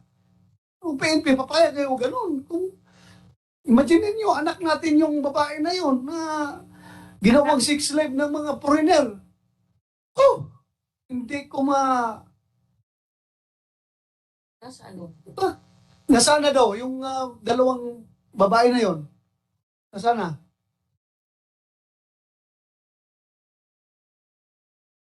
Sir, na-rescued na po ito, sir. Kaya, Yes, sana po sila natin, ngayon? sir, inano po sa embassy nila, sir. Ha? Sa embassy po nila, sir. Embassy ng Vietnam at Yes, sir. ng Cambodia. Cambodia, sir. Yes, sir. Thank you for rescuing them. Salamat. Pero yung suspect na ito, kasuhan talaga nyo ng gusto, ha? Baka mamaya may makialam na naman dyan na politiko, i-release yan. Ha? Restuhin ninyo yung mga politiko na makikialam kung meron man. Yes. Ha? For obstruction to justice, obstruction of justice. Yes, sir. We will Alam do ko that. may mga nangyari doon sa Visayas. May nakialam na politiko. Patay politiko na makialam, hulihin nyo. Arestuhin nyo. Yes, sir. We will do Baka. that, sir. Papayag ba kayong gaganunin lang tapos mamaya kayo naman sinisisi kapag lumaganap ang krimen, kayong Philippine National Police. Wala man tayo ibang inasahan. Kayo man ang National Police. Ha? Kayo sisisihin talaga. So please, be aggressive. Be aggressive. I don't mean, baka masabihin naman, pag sinabi ni Bato na aggressive, patay naman ang patay. Alam mo na yung mga detractors natin. You can be aggressive without being violative of the law. Be aggressive but not violative. That's my advice to you. Please. Umilip tuloy si Senator Poe. Kasi alam naman niya talaga na mabait ako na tao. Hindi man talaga ako after nung patay-patay na yan. May pamilya ako. Kung anak ko magiging ganon. Di ba? Hindi. Mr. Chair, ang masasabi ko dito sa Senado, mabait talaga kayo. Magmula na nandito kayo. Ay. Thank you, Senator Crispo, for that. Alam ng taong bayan yan. Hindi masiguro tayo ibuboto ng taong bayan maging senador kung sa tayo talagang demonyo na tao. Hindi naman siguro. Please, you react, Jeristo mo. Sir, sagarin ko na rin to, sir. Anyway, nandito na rin ako sa Senado, sir. Kasi, sir, noong ako yung naging director ng anti-kidnapping before, nandiyan na yung mga POGO-related kidnapping na yan, sir. Ngayon, sir, may suggestion na ako, sir. Baka makatulong kayo sa aking suggestion, sir. Unang-una, alam namin trabaho ng mga Bureau of Immigration yung mga pagpasok ng mga foreign national. Sana, sir, itong programa ko sa NCRPO, mas supportahan niyo dahil tuloy-tuloy yung aking police visibility. Meron tayong patrol, meron tayong mobile patrol, meron akong motorcycle patrol. So, ang plano ko sana, sir, yung ipapauso ko yung uplan sita sa lahat ng mga foreign national. Sample, ang may checkpoint. Sample sir, may checkpoint. Sample halimbawa sa Kamuning. Uplan sita, panakitang Chinese ka o ano ka, ID. Yung mga ganun ba sir? So, in short, Sandali lang. What prevented you from doing that? Ha? immigration kasi po yan, sir. Baka, paano sir, baka immigration magalit yan sa amin, sir. maghanap? Baka ma-open sila. Hindi. Disparate times need disparate measures. Okay. You take Yes, that sir. sa disparate measure na sitahin mo, hanapan mo ng Yes, sir. gawin mo. Opo. Immigration, mananagot ba sa batas ang PNP kapag sitahin nila, hanapan ng identification like visa or passport? Mayroon ba violation na ginawa ang polis niyan? Immigration. Mr. Chair, just like what you have said, may jurisdiction naman po yata ang law enforcement, especially the PNP, to check. Sa amin po, we're focusing lang po sa immigration violations and immigration violators. So very clear, coming from immigration, you are not you're not prevented from doing that because that's your job to maintain peace and order. Hindi naman kayo kumukuha ng passport o visa nung mga foreigner na tatakan ninyo. That's no longer your job. Yung makialam kayo doon sa mga tatak-tatak. Pero yung pagsita, for identification purposes, para lang hinanapan mo ng ID ang tao, ano ka, saan ka, ano ka ang ginagawa mo dito. You can do that. Mr. Chairman, Yes, sir. I just Yes, want ma'am. to clarify. Kasi nga you were saying not to be violative. Paki-expound yung programa mong Oplan Sita. Ano to? Pag merong sasakyan, nakita mo Chinese national, pipigilan mo, ganon? Yes, ma'am. May danger dyan. I mean, ako, talagang gusto kong mahuli ang mga salbahe na mga sindikato. Pero kunwari, may nasuspetsahan lang kayo, mukhang Chinese ito, pipigilan ko to. Mr. Chair, pwede ba yan sa batas natin? Siguro ma'am, randomly, hindi naman yung profiling na talaga, pag sabi mong Chinese, sisitahin mo, no. Hindi, randomly, may instinct yung pulis eh. May instinct siya na ito, mukhang may mga baril ito na dinadala itong mga tao na ito. Pwede ko siguro itong sisitahin. Plain view doctrine. Nakita mo may bukol. So, ano pang gagawin mo? Pulis ka. Plain view doctrine. Hindi naman yung talagang purposive na magiging kwantay dyan, magiging Ganito po siguro, General. Siyempre, kayo ang expert dyan sa trabaho ninyo. Pero pag nakikita na ninyo na para yatang ang daming mga kasamang bantay ito, sino kaya ito? Yun nga yung sinasabing instinct. Meron kayong cause to check. Diba? Kasi baka mamaya, hindi ninyo alam, ay mukhang Chinese, si Mr. Pedro pala yung nasa sasakyan. O kaya si Mr. Lim. O kaya si Mr. Beng Sum. O kaya si Mr. Bon Leong. So, ito yung mga Filipino-Chinese. But we can't discriminate. But when it comes to the safety of our countrymen, that's the priority. So, dapat merong cause. Bakit nyo, siguro yung rehistro ng sasakyan nila, bakit walang plate number? O kaya, ang itim ng tint, o kaya nagka-cut ng traffic. Diba parang merong cause to check them. I'm sure you can find one, especially if you suspect them to be part of a syndicate. Thank you. So, Sir. very clear yan. Alam Yes, ko sir. naman, Noted. you know how to do your job in the legal, within the legal framework of the law. Di ba? Yes, sir. Alam naman natin how to do checkpoint, ano mga basic requirements, paano ka mang-up-cap, hindi ka basta-basta mag-cap-cap kung walang rason. Plain view, nakita mo, may nakabukol yung bodyguard nung yung mga Chinese, alam mo, Chinese national ito, galing mainland. Tapos mga bodyguard na, posible, yun pang namamaril ng mga bodyguard na yan. You do your job, sitahin mo. Yes, sir. Basic police Sir, procedures. may pangalawa pa akong suggestion, sir. Kung sir. Ito, para sa kabutihan talaga, sir, ito yung ng mga nangyari, lalo yung Pogo related na to, sir. sana sila lahat ng mga pumapasok dito, ng mga foreign national, hindi lang Chinese, lahat sana sila kung papasok dito, aside from may record yung BI, yung Bureau of Immigration, sa amin sa PNP dapat sir, by securing national police clearance. Para sir, in that way sir, parang ano rin yan sir parang parang preventive measure namin sir, para alam namin lahat kung sino mga pumapasok at kung sino dyan ang mayroong gagawing krimen sa Pilipinas. Yes, meron akong nakapile na bill, yung National Police Clearance Bill. I-hear na natin yan para ma-institutionalize yung pag-issue nyo ng police clearance. Dahil sa ngayon, yung police clearance nyo, barangay, munisipyo, mag-issue ng isang syudad ngayon ng police clearance, si Bato de la Rosa is cleared doon sa isang syudad. Pagpunta sa kabilang syudad, hindi pala clear dahil meron pala akong kaso doon na pagnanakaw. So dapat i-centralize yun yung database ninyo para iisa na yung police clearance ninyo. National in scope, PNP kayo pure national in scope, civilian in character. So dapat yung inyong clearance, nationalize, centralize na rin. So, huwag kang mag-alala.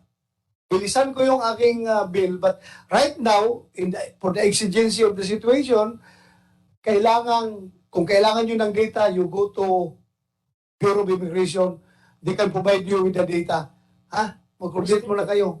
Habang wala pa yung press clearance mo national. Yes, ma'am. Go ahead, ma'am. Go ahead, Senator Raimi. Yes, thank you. I had to excuse myself for another hearing. But Mr. Chair, I've been monitoring what's been discussed. Napapansin ko lang, kulang na kulang talaga yung pagkakaisa ng ating national government agencies.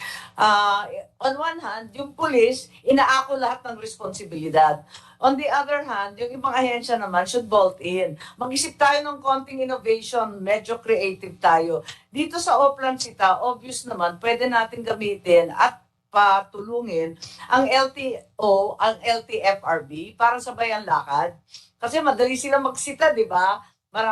Sino ba ang walang sirang ilaw? Medyo damage yung ganyan, hindi pwedeng sitahin para medyo matino naman yung pagtitingin natin at hindi naman magulo. Napansin ko lang yung BID, sinasabi nga ni Chairman na dapat may centralized database. Mag-share naman kayo ng database ninyo. Ganon din yung ating PNP. Nandito si Tateng, si General Nartates. Kasama ko yan sa Ilocos at PD ko siya. Nagka-problema kami sa mga trabahador sa iba't ibang windmill. Di namin kilala. Kasi yung BID, di naman binibigay sa lokal. Yung local naman, wala naman nakikiusap sa lokal, pero kilala nila. Namumukhaan nila lahat. Lalo na yung aming mga Chinoy, very aggressive. Alam naman nila yung nangyayari. Tapos yung mga IPAs, yung mga Investment Promotion Agencies, PEZA, BOI, kapag may papasok na foreigners, ibigay rin ang lista sa pulis. Yun ang problema. Bakit hindi nagbibigay yung mga listahan ng pulis, yung mga PEZA, yung mga EPSA, MEPSA, lahat yan, they fall under the DTI, they fall under either BOI or PEZA or Clark or Subic. Nagbibigay ba sila ng listahan ng foreigners? Parang wala Kasi yung experience namin, wala Gapang ka pag maghahanap ka ng mga listahan. And I think we need to call on the technical agencies like DICT, DOST, CICC. It's very, very clear that we need their help as well. So, dapat, ambag-ambag tayo rito, huwag niyo aakuhin lahat ng problema. Kasi may mga lista yan At the same time, yung mga national government na may relevant information, mangunahan na kayo na ibigay sa pulis. Kasi napakahirap naman ang ganito. Pati local government, alam natin yan. That's all po. Thank you, ma'am. What Senator Raimi is driving is whole of government approach. Magtutulungan tayo. Huwag niyo pabayaan yung PNP. Kawawa naman yung PNP. They are the whipping boy. Alam naman yun, bakit kayo whipping boy? Because you are the biggest boy and you are the strongest boy. Kaya you are the whipping boy. Senator Jebring, you have the floor. Thank you, Mr. Chairman. Yung concern ko lang, kanina sinabi ni, dahil ko makita, ni General Malayo, you confirm, nung tanong po query po ni Senator Grace po, whether foreign nationals are allowed to have the license to possess or even carry firearms. Sabi nyo, hindi. No, talagang bawal. Ang question ko lang, ang siguro concerning BID, no, pasensya na, pero si DepCom Fortunato Manahan, no, meron po nangyayari, Mr. Chairman, na modus operandi that Chinese, hindi lang Chinese nationals, foreign nationals are using the identities of dead persons para sila makakuha ng, so that they will be classified as Filipino nationals. So yan ang sa PNP, please take note that this is, we will confirm, pero alam ko nangyayari ito. No, marami ng mga nationals, mga foreign nationals, in particular mga mainland Chinese na pumasok dito, are using identities of dead persons with so that they can avail of the rights and being or be considered as Filipino citizens. So kailan niya sa BID siguro or National Statistics. Madam Chair, yan po ang siguro pwede siguro sa BID pwede niyo bang i-confirm na this is happening? Yes, Mr. Manahan of BID, you're recognized. Is this in fact a practice that is prevalent? Yes, Madam Chair, may mga cases and incidents po kaming nai-intercept sa airports and dito po sa community. And na-develop naman po namin yun and napapadeport po namin yung mga yun. May mga cases po na may mga fake or fraudulent birth certificates, even marriage certificates, and Philippine passports. Not only Philippine passports, so pati identities ng other nationals. So yun po ang yung tanong ni Senator Grace po kanina, sinagot naman PNP, hindi pwede ang foreign national. But in that case, na kung sila po ay meron holder na ng passport, ng Philippine passport, or any other national IDs, because they are using already identities of dead persons, paano ho nyo gagawin sa PNP? How can you check that they are really indeed Filipino citizens? Minsan talagang alam naman natin itsura ng mga na mga mainland Chinese, iba talaga Di ba? Against Chinois, you can already tell. So paano nyo po, what will be the safeguards na kung yung modus operandi na ito na was confirmed by the BID, Deputy Commissioner, na nangyayari, Mr. Chairman, na talagang ginagamit nila yung dead persons' identities. Ano po ang pwedeng safeguard ng PNP not to issue firearms for them to possess or even carry? Yes, sir. Actually, the PNP will be tied up by the documents submitted because these are considered official documents. However, if they cannot submit clearances as required, then we have to hold their application, sir.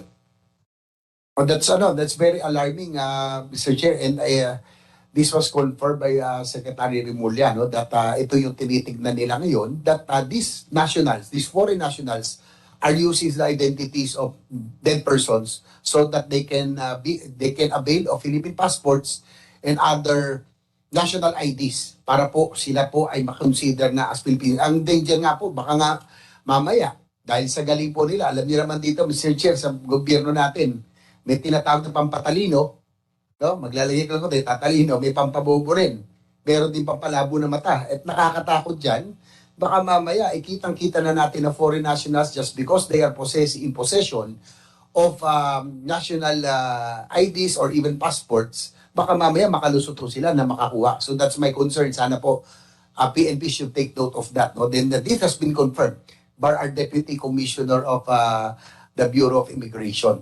So, and Mr. Chair, before we continue, yun po yung query kasi ni Senator Grace kung foreign nationals are allowed, but they're not. But if they are foreign nationals posing as Filipinos, yun ang problema. Thank you, Senator JB. Before I recognize Dr. Henry and Mr. Cecilio Pedro, mag-react lang ako. Yung pinost na situation ni Senator JB, magduda ka, di ba? Bakit ito Pilipino, yung kanyang papilis? Eh kung kausapin mo naman, eh hirap pag Tagalog. Imposible mangyari yan, di ba? So, ito lang. Kung talaga magaling sila mag-Tagalog, may technique ako na ginawa eh. Pakantahin mo nga ng Bayang Magiliw, National Anthem. Kung kaya ng kumanta ng National Anthem, totoo kang Pilipino. Oh, pakantahin mo ng National Anthem. Pilipino ka kung marunong ka, pero pag hindi, sorry, break ito papilis mo. Mr. Chair, baka mag-practice ang mga yan, ha? Ha? Biglang narinig na yung requirement natin, baka mag-practice. Yung mga ibang requirement, wag mo na nang sabihin. Okay. Thank you, Senator Grace po. Mr. Chair, before we continue, yes, meron lang akong correction. I stand corrected. Kanina kasi nabanggit ko yung mga Chinese nationals na nakita po ng kaibigan na si Gov. Susan niya kung sino. Hindi po siya nasa gaming area. Just to clarify, kasi bawal po ang government officials. She had a meeting outside, so nakita lang niya doon sa hotel na maraming maraming mga security o bodyguards, yung mga foreign nationals. So hindi po sa casino area. No, I stand corrected.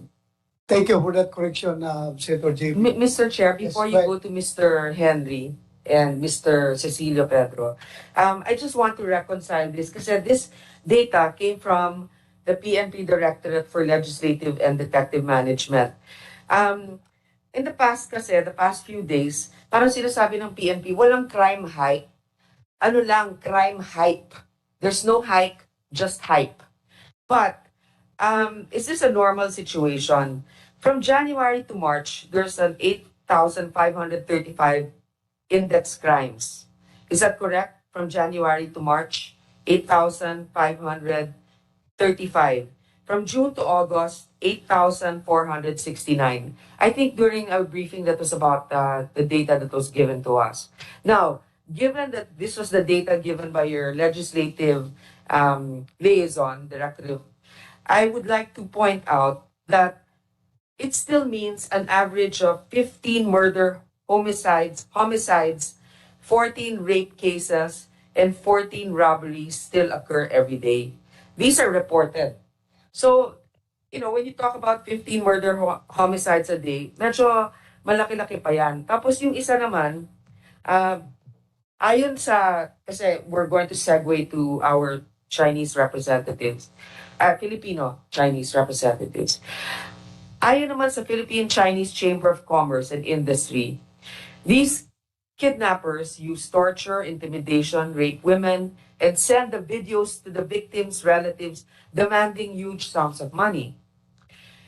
Are you not worried about the possibility of escalation? Imagine kaya hindi nagsusumbong ang mga yan sa pulis kasi pupuntahan yung mga kamag-anak nila, kung Cambodia man yan, Vietnam man yan, o China, o magpapadala pa ng video.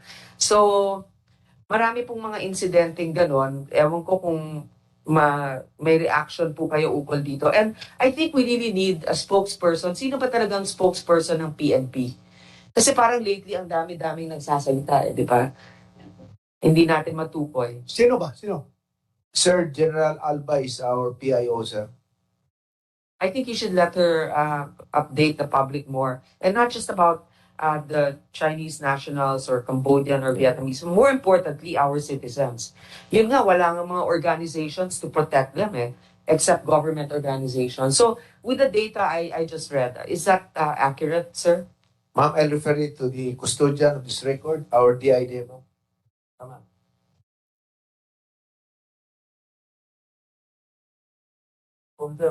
Pwede siya natin ba?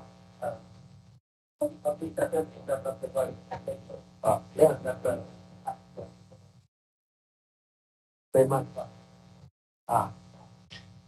Ma'am, we'll give the specific reports because what we have is the whole data from January to September and we will break it down by month.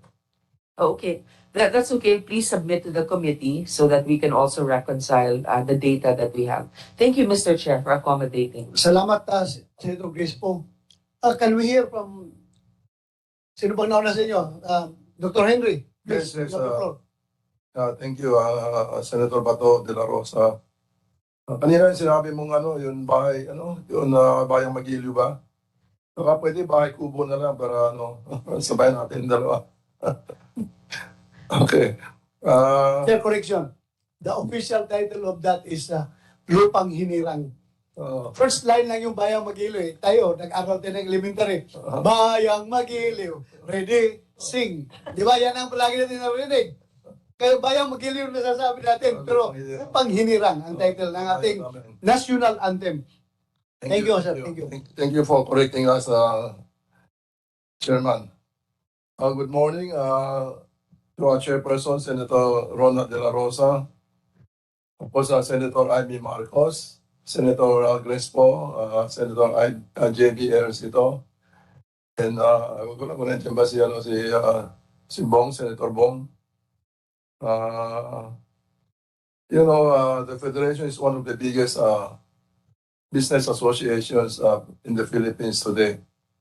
On behalf of the 170 chambers and business organizations under the Federation of the Filipino Chinese Chamber of Commerce and Industry Incorporated, we would like to thank you for inviting us to this public hearing on the reported increase in kidnapping incidents and other crimes. Like many, we have received reports of increased kidnappings of Chinese nationals and Filipinos of Chinese descent recently. We have likewise seen videos circulating in social media and messaging applications purporting to show abductions and torture of Chinese nationals. There were also news reports of people, including children, who were kidnapped and killed for their organs. Ito, iba na ito, may kinuha ng organs yan. In fact, the Federation has received several calls from the parents that they would not allow their children to go to school because baka kidnapping nila, tapos papatayin, tapos kukuha ng organ nila. So after receiving these reports, we have conducted consultations with different groups of the Filipino Chinese community and relevant stakeholders, including our local government units and law enforcement officers, to verify the veracity of these reports. We could not confirm whether these reports are really true. Nevertheless, we have proactively set up a hotline where members of the community can request for assistance or report any incidents of crimes they witness. We from the FFCCCI offer our assistance in any way we can. On this matter, we request all the members of the community, the Filipino Chinese community, not to spread unverified news or rumors or share unverified posts via social media or messaging applications. Because of this, unverified information may cause unnecessary panic and harm the international image of the Philippines as a tourism and investment destination. All the reports are unverified, some of them. We request our government to continue to improve the peace and order situations in our country, to attract more tourists and foreign investment. We want our economy to continue its growth and counteract the negative effects of the global pandemic and the war between Russia and Ukraine. We also espouse the upholding of the rule of law and strengthening of the criminal justice system in the Philippines, so that criminals are kept off the streets, violence is kept to a minimum, and the economy is given a chance to flourish. The FFCCCI and its members are always ready to assist the government and other stakeholders to maintain peace and order, to prevent crimes for the sake of the Philippine economic and social progress. For information, we have chapters from Apari to Tawi-Tawi, and the Federation has so far for the past more than 65 years, they've been doing not only charitable acts, but also a lot of things to keep also peace and order, especially among the Filipino Chinese. I think Senator Bato de la Rosa should know that even before when I was still fresh in around 25 years ago, and I still fresh in the Federation, we were one of the biggest supporters of PAOK-TF during that time. And I think our senator is from PAOK-TF, and most of our generals here are also from PAOK-TF. Kaya, puro magagaling itong mga sakit na presto, so I think we're in good hands. Again, thank you, Senator. Yeah. Mr. Chair. Thank you, sir. Thank you, sir, Dr. Henry Lim Bonleong. Salamat, sir, at nandito ka. although you told me that you're not feeling well, but because in the interest of peace and order, ay nandito ka. Maraming salamat po sa iyong continued support. Alam ko, grabe ka makasuporta pagdating sa peace and order.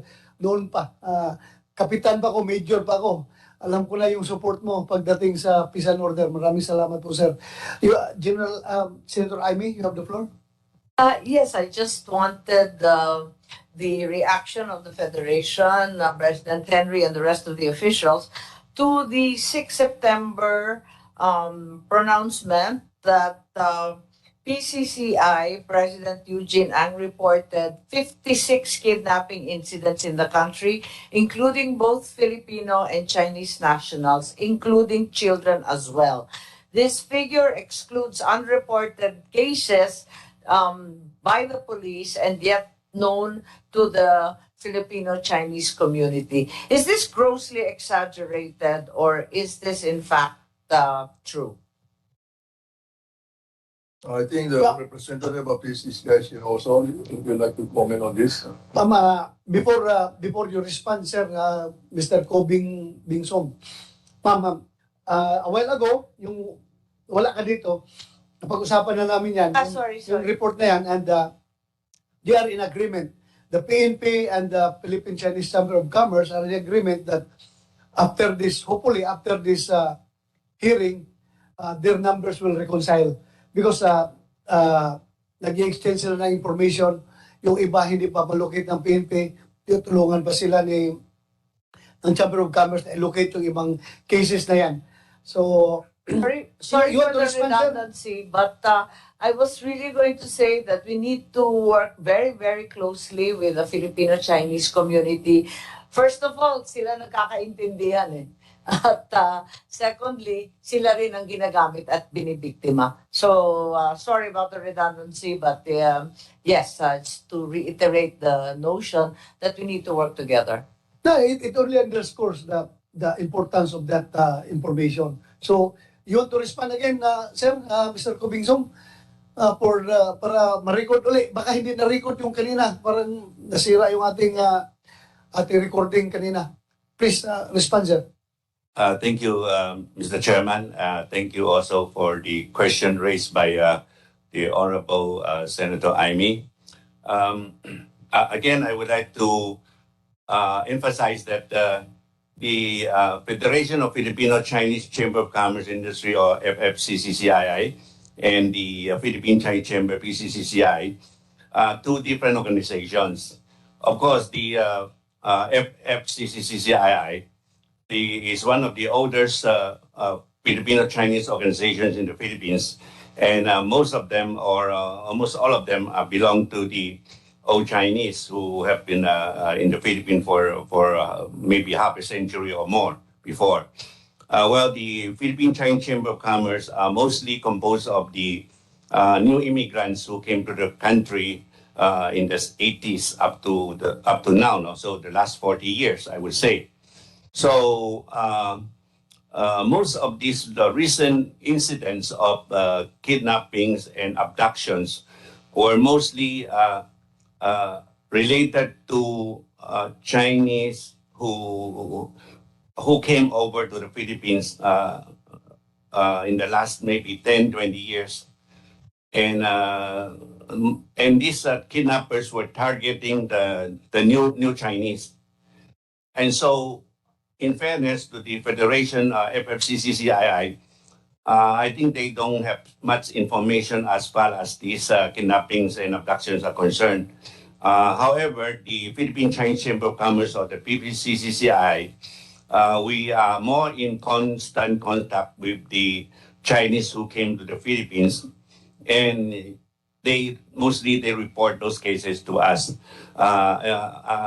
Again, for the information of the Honorable Senator Amy, we have already identified earlier that the figures between that we have reviewed in Congress a few days ago and the database of the AKG, there's no conflict actually, because the AKG are the reported cases.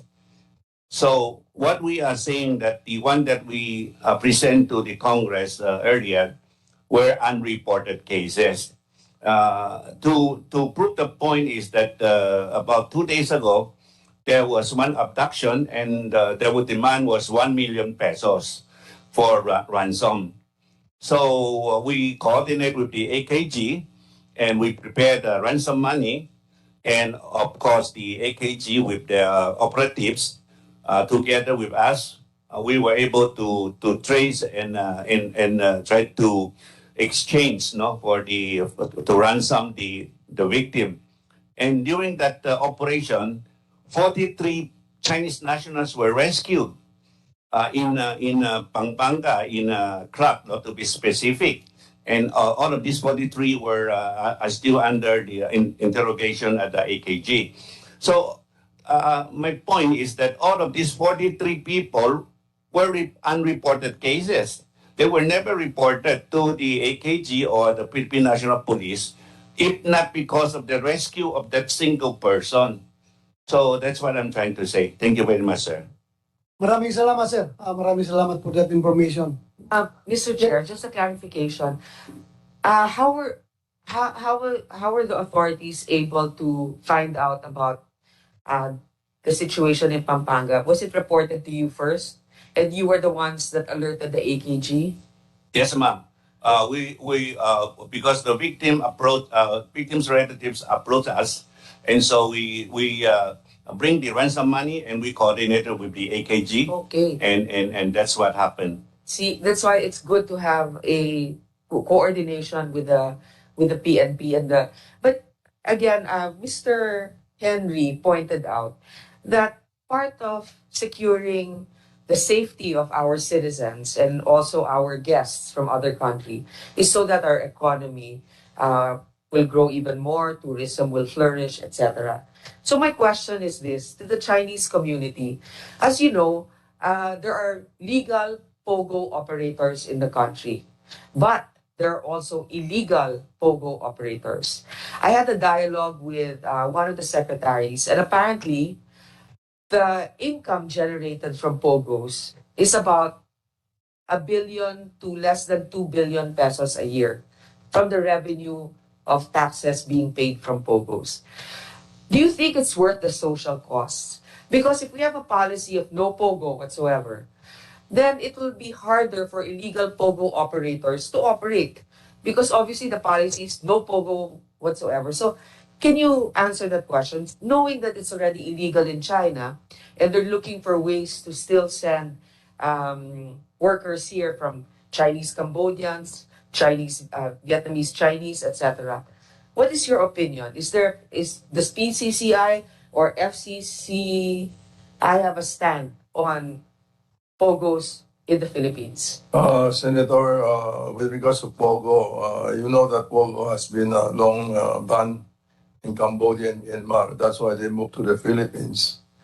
And I think Pogo is still allowed in the Philippines, so that's why they came here. But of course, because of the pandemic, no, nag-dislocate yung mga ibang Pogos, and that's why all of this happened. So I do not know, and I think it's the legislators know whether right now I do not know if Pogo is only generating 1 to 2 billion pesos a year, but most I know before that Pogo is generating more. Maybe that was the pandemic figures, but I got it. I don't want to reveal who, but I got it from a person of authority in government who knows about revenue. I'm not gonna say for now, but I can tell you later on. Your Honor, we can check with the Pagcor. Nandito Pagcor yan. May Pagcor How ba much, dito? how much do we earn annually from Pogo? Baka naman kasi Pagcor lang kumuha. Hindi na punta sa... Good afternoon, Mr. Chair. For income generated from offshore gaming operations, for September to December 2016, we recorded 73 million pesos. In 2017, 3 billion pesos. In 2018, 6 billion pesos. 2019, 5 billion pesos. 2020, 4 billion pesos. 2021, 2 billion pesos. And from January to July of this year, Mr. Chair, 1 billion pesos, Mr. Chair. Bakit pababa ng pababa yung figures niyo? The pandemic, Mr. Chair, affected the operations po, given that the operations po are concentrated on the number of their personnel. So But with the pandemic, So the highest figure is how much? The highest figure and what year? 6 billion, Mr. Chair, in 2018. 2018. Mr. Chair, this is a good point to study. So we make 6 billion from POGOs, but the reputation of the country is also affected. So 6 billion is not enough, I think, for justification to host them here. That's, of course, my opinion. Many might disagree because I'm sure there are others in the real estate industry who think that POGOs will drive the market up, which is premature also for Filipinos. Because sila, pag nag-rent sila, kaya nilang bayaran maski na magkano. Ay yung mga Pilipino are priced out of their condominiums because these POGO operators can pay 2 years in advance. So I mean, it's good for some, but 6 billion at what cost socially for our country? That's all my point, Mr. President. And lastly, before I leave, I'd like to acknowledge Mr. Evangelista, who's been a tireless advocate against crimes and in support of the families victims. So Mr. Evangelista, pinag-uusapan natin dito mga banyaga. Pero I'm sure sa inyo may datos pa rin kayo ng mga naapektuhan natin mga kababayan. What's your latest information? Good afternoon. Before you speak, Sir Boy Evangelista, can we have you take your oath, please, Secretariat? Thank you, sir. Sir, kindly raise your right hand. Do you swear to tell the truth, the whole truth, and nothing but the truth in this meeting and investigation? Yes, sir. Thank you, sir. Please sit down. Please continue. Okay. Good afternoon, Mr. Chair, and members of this honorable members of the committee. Regarding data, kami po sa BACC, we practically stop giving data. No? First, ang dahilan po doon is for us, yung data is all self-serving for any organization. Yung data po, for us, we believe that through data is the news report we see every day, fully validated, assessed by the media editors, news editors, at yun po ang nagbibigay sa amin ng signal na there is an existing problem when it comes to crime.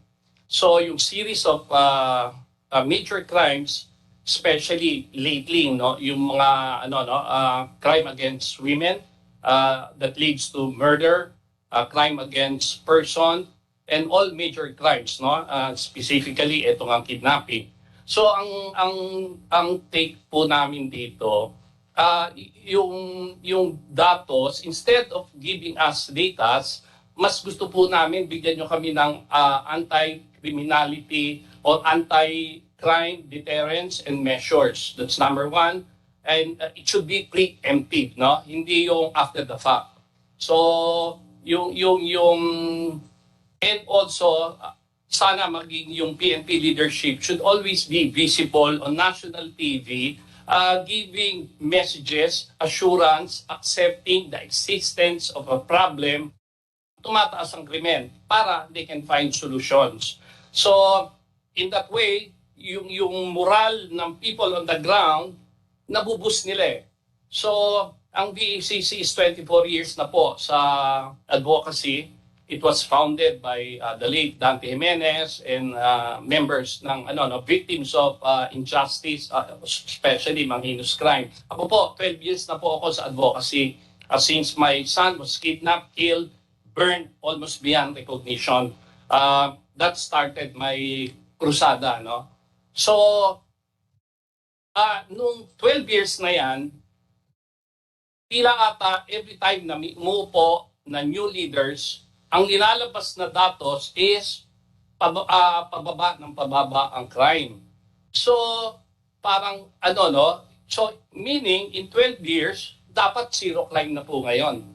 So, hindi po kami sumasandal sa datos. Sumasandal kami sa mga news report daily kung saan nakikita natin mainstream media. I'm talking of mainstream media na dumaan sa news desk, validated assessment. Ang totoo nga po niyan, yung mga lumabas dito ng mga videos dyan, I am part of that initially to give it to sa mga mainstream media.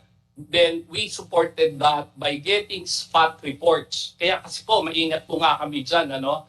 So, kasi heavy po ang usapan natin sa datos. Saka minsan po, sa totoo lang, pag naglabas po kayo ng datos na bumababa ang crime, it is a big insult on us victims. So are crying out, grieving, tapos bibigyan po nyo kami ng datos na bumababa ang crime. Hindi po acceptable po sa amin yan. The reason why, hindi na po kami masyadong nakasandal doon sa mga members namin, chapters namin na nagre-report. Hindi na kami nagbilang ng datos. Well, that's my thoughts. And na gusto ko lang i-share. Thank you, sir. I wrote down your points. Sinabi nyo, mas kailangan ng deterrence measures, anti-crime and deterrence measures. Pangalawa, sinabi mo, dapat visible ang PNP. There should be one voice of the PNP that says, we will not tolerate this. This is what we're going to do. This is the number that you call. I mean, I'm glad PCCI has a number. I don't know if you want to share that to the general public, but I think the PNP should always remind the public who to call. And then the effect of this is boost in morale of the citizens. So before I end, Mr. Chair, and I would like to thank our good chairman for all of the insights that he has put in. He's also trying to boost the morale of the PNP as well, having been part of the organization, and for allowing us to speak freely in his hearings. We appreciate that. Now, in the end, these are the things that we need to talk about. I think the PCCI, the FCCC, and the PNP should have a game plan of what needs to be done, who is your point person, which I'm sure you're doing now. And then number two, I think that Oplan Sita, you should have guidelines. Please submit that to the committee, how you plan to implement that, what are the parameters of that, if it's viable. And then number three, something to think about, perhaps another committee that we should file this resolution. I think I will file a resolution to look into the social costs of the POGO operations in the country. So that's all, Mr. Chair. Again, thank you so much for your time, and to our guests, thank you. Thank you, Senator Grace po. Maraming salamat. We would like to acknowledge the presence virtually of Senator Jinggoy Estrada, the Vice Chairman of this committee. You want to say something, Mr. Vice Chairman, Your Honor? Thank you, Mr. Chair. Do we have a representative from the Philippine National Police? Yes, sir. They're around. General Malayo, the number 2 man of the PNP is here. Okay, I would like to propose questions. Yes, sir, go ahead. General Malayo? Okay, General Yes, sir. Malayo. Good afternoon. General Malayo po. May I ask what is the overall situation of our crimes right now? Is there really a crime surge? Before you respond, General Malayo, with the indulgence of Senator Jinggoy Estrada, I just would like to make an administrative announcement. You have your lunch, and this is working lunch. If you may, please, pwede kayo kumain. Dahil alam kong past 12 na eh. Pwede po kayo kumain, sir. Working lunch tayo. Go ahead, General Malayo. You respond to the question of Senator Estrada. Thank you, Senator Jinggoy. Yes, sir. If I have to base our data on the crime statistics presented by the director of the DIDM, yes, sir, we have a downtrend of our crimes. You were saying a downtrend, but Yes, some sir. people say otherwise.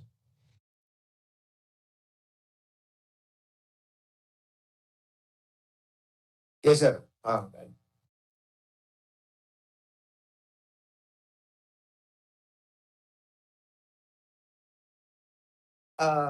Yes, sir. I'm looking at our statistics, and with me is the Deputy Director of DIDM, and our statistics shows that this is still going downward, sir. Ano yung pinakamaraming kidnapping cases? Pogo-related, casino-related, or the traditional anti-kidnapping group? For the period 2022, we have the Pugo related as the highest form of kidnapping in the country, sir. Ilang percent? I'll use the exact number. Sir. We have 15 out of the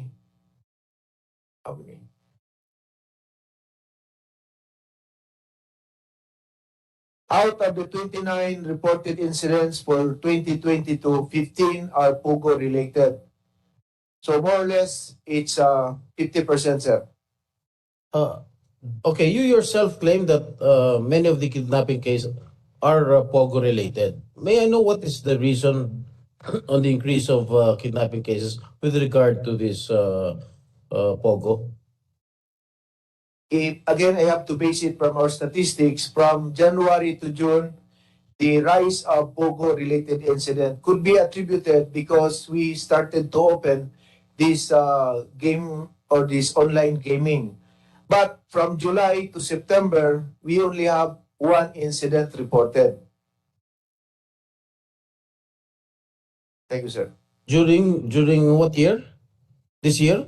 This year, sir, Only have 2022. one related Pogo incident? No, sir. We have a total of 15 Pogo-related incidents. Okay. And if I have to check it from January to June, we have a total of 14. For July up to September, the month of the new administration, we only have one Pogo-related po. Sa tingin nyo, bakit mas marami ang Pogo-related cases kaysa sa casino-related cases or sa traditional AKG? Dr. Jinggoy, if I may, interject lang kundi. Yes po. Bago siya sumagot, Senator Jinggoy, pwede Opo, mo opo. explain kung ano yung Pogo-related, casino-related at traditional kidnapping for ransom cases para maklaro sa mga nagmumonitor sa ating hearing ngayon. Please. To start with the Pogo-related incident, sir, as a kidnapping activity, the victims are workers of Pogo. While sa casino, ito po yung galing sa casino area, the players that were abducted. And lastly, yung traditional kidnapping are those victims taken for primarily for the kidnap for ransom or with money. Okay. Sino yung- General Malayo. Go ahead, Senator Jinggoy. Go ahead. General Malayo, tungkol dun sa Pogo-related cases, bakit nagkakaroon ng casualty dyan? Sa tingin nyo? Based doon sa mga interviews sir ng mga victims, accordingly, there are workers sa Pogo na dinala po dito sir ng company nila, but eventually they changed companies. So kinukuha na po ulit sila sa original na nag-hire. Doon po nagkaroon ng reported Pogo kidnapping or kidnapping related po doon sa Pogo. And this is very evident by the report or the latest rescue of the PNP 2 days ago or yesterday, wherein 43 Pogo workers were rescued. They are workers also of this Pogo, sir. Accordingly, again, they are on forced labor in that Pogo company. Okay, what about the casino-related crimes? I will give it to the director of AKG, sir, for the specific crimes of AKG or kidnap for ransom in casino-related incidents. Isama nyo na rin yung AKG. You have the floor, Director AKG. Please. Sir, magandang tanghali po sa atin lahat. For the year 2022, sir, we have only one casino-related. And for 2021, sir, zero po tayo kasi we all know, pandemic po yun, sir. And for, siguro, sir, ang ibig sabihin ni Senator Digo, sir, yung traditional kidnap for ransom, sir. Correct, Hindi po correct. traditional AKG, sir. Meron ba? Meron ba kaso? Yes, sir, meron po tayo, sir. Pero ang kanya rito, sir, noong 2021, sir, mataas po yung, mas mataas po yung traditional KFR po natin. But in 2022, ngayong taon na, sir. Excuse me, can you remove your face mask para Okay, sir. maklaro yung sinasabi mo? Yes, sir. For the year 2021 po sir, ang nagdo-dominate po sa natin sir, sa record po natin is yung sinasabi po nating traditional kidnap for ransom. From January to December, meron po tayong sir 24. But for this year sir, ang mga po natin sir, sa statistics po natin sir, ang pinaka marami talaga sir na mga cases natin is yung POGO related sir. Okay. What are the challenges faced by the police force to effectively implement the campaign against kidnapping? Yes sir, ang unang-una, lalo po dito sa POGO related po natin sir, as we all know, mga Chinese po sir, nagkakaroon po kami Chinese nationals. Karamihan Chinese nationals, okay? Yes sir, yes sir. Nagkakaroon po kami sa investigation part sir, nagkakaroon po kami ng problema sa sir, sa language. Ba't hindi kayo kumuha ng interpreter? Kumukuha rin po kami sir, pero kuminsan sir, iba-iba po sir yung sa Chinese sir, may Hokkien, may Mandarin. Kuminsan sir, nakukuha namin. Mandarin, Hokkien. Yes sir. Pero So, sir, na-remedyo naman sir. Anong ginagawa ng police force para masawata itong mga masamang gawa nitong mga Chinese nationals? Unang-una sir, di ba, makakuha po tayo sir, nakakuha po tayo ng marami pong unreported. So meron po kami section doon sir sa AKJ, yung Information, Education, and Liaising Division. Yun po sir, ang lumalabas sa mga kuwan po natin sir, sa komunidad po natin, meron po kuminsan sir sa mga casino natin, na nagkaganda po ng education na ang crime should be reported to the AKG. Ito po yung mga number na pagreportan.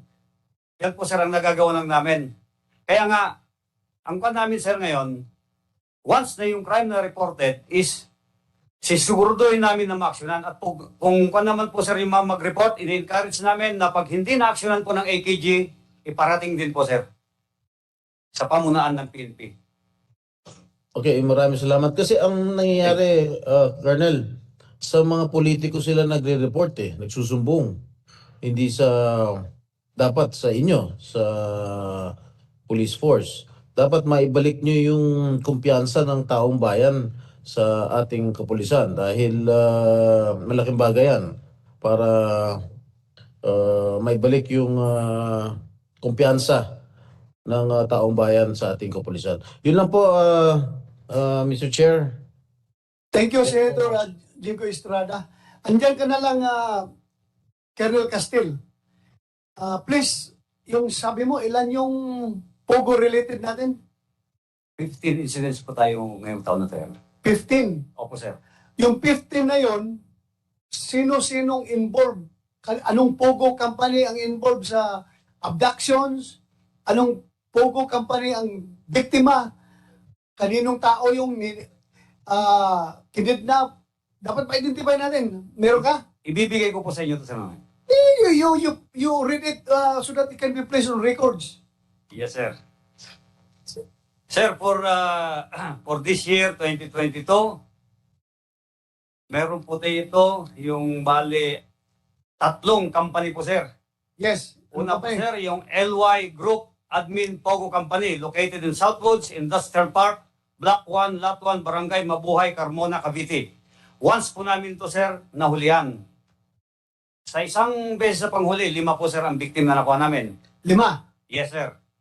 Ang pangalawa po, sir, yung Sionway Technology Company Limited Incorporated, which is located in Molino Road, Bacoor, Cavite.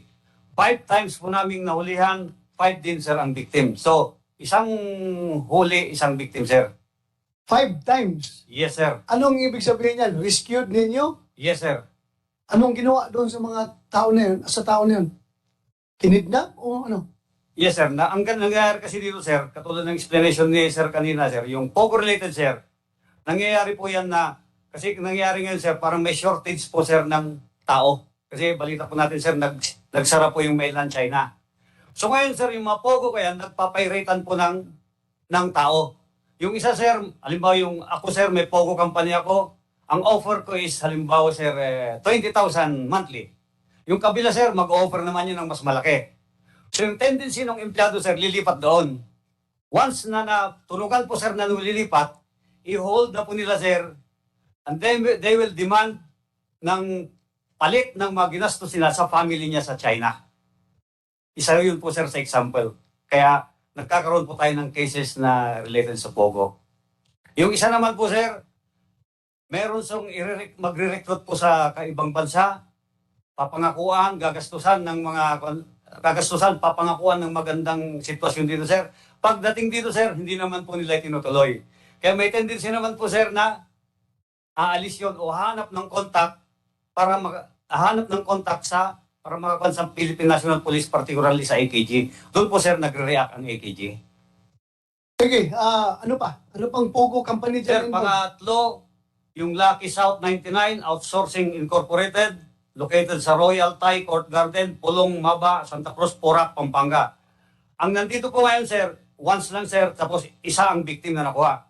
Pero kahapon, sir, nakakuha kami dito, sir, ng mga 43 plus po yung nag-complain, sir, na 44 yung dinulog po, sir, ng PCCI. The same company?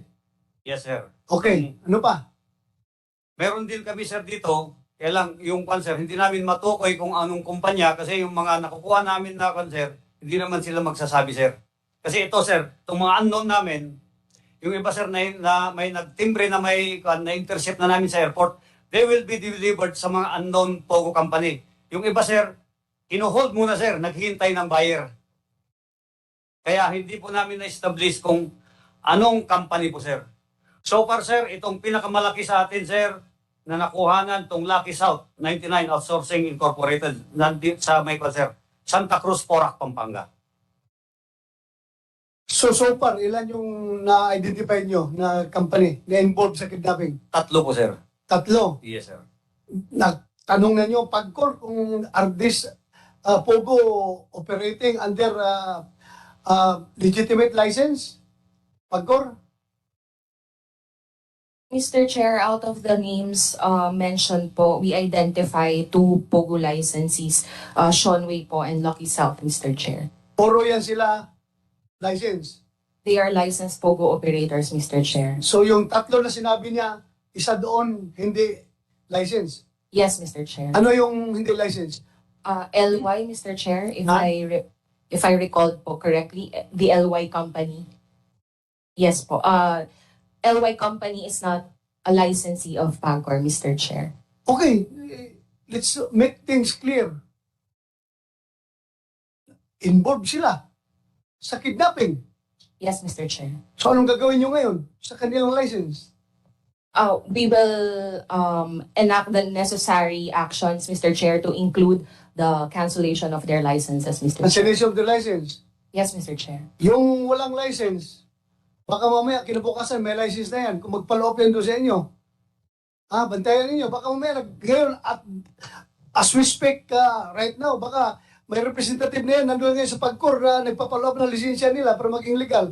Bantayan ninyo yan, ha? Yes, Mr. Chair. We will monitor it po. So pag matanggal na yung kanilang license, immigration, what shall we do? Mr. Chair, pagka natanggal po yung license, pag na-furnishan po kami ng materials and documents from the Pagcor, we might as well recommend the revocation and cancellation of all the visas employed by that. Huwag na kayo maghintay na magpunta pang Pagcor sa inyo. Follow up everything. Kasi this involves your turf. This involves immigration. So, they are all, as we speak, undesirable aliens in this country. Ano ba yung foreigner ba yung may-ari niyan? Yung mga foreigner yung company na yan? Pagcor? Are they Filipinos? Filipino-Chinese? Or mainland Chinese? Or pure Chinese? Whatever. How do you classify them, the owners? Mr. Chair, for Lucky South, it's a local company po. As well as with Sean Way. These are local companies po. When you say local, the owners are Filipinos? Yes, Mr. Chair. Filipinos, ha? Yes, Mr. Chair. So you know what to do? Yes, Mr. Chair. Hindi natin pabayaan itong mga tao na ito na isipin mo, Pilipino sila, papayag sila na gagamitin yung kanilang lisensya para dumisan ang karangalan ng ating bansa ng mga ginagawang kriminalidad ng mga foreigners. Ano ba yan siya? Ano yan? Ano bang offense niya sa atin? You're offering yourself to be used by the foreigners para gumawa ng krimen dito sa ating bansa. Anong klaseng Pilipino sila? Ha? Anong klaseng Pilipino? Umayag silang ganun. So they themselves are liable for what this foreigners man o tauhan nila na ginagawa under the name of their company. So they should suffer. They should experience the full extent of the law. Yes, Mr. Chair. Mr. Chair, if I may be allowed to share Yes. On the interagency coordination meeting which happened po yesterday. So it was an interagency coordination meeting, Mr. Chair. The attendees were, of course, our Chairman and Chief Executive Officer Al Tenco, our President and Chief Operating Officer Attorney Jun Sanyosa. It was also attended by the Secretary of Justice, Secretary Remulla, Secretary of Interior and Local Government, Secretary Abalos. The Chief of the Philippine National Police was also there, Chief Azurin, Mr. Chair. The NBI Director, Attorney De Lemos. These agencies, sir, committed their intensified, coordinated efforts, Mr. Chair, against illegal online gaming operations.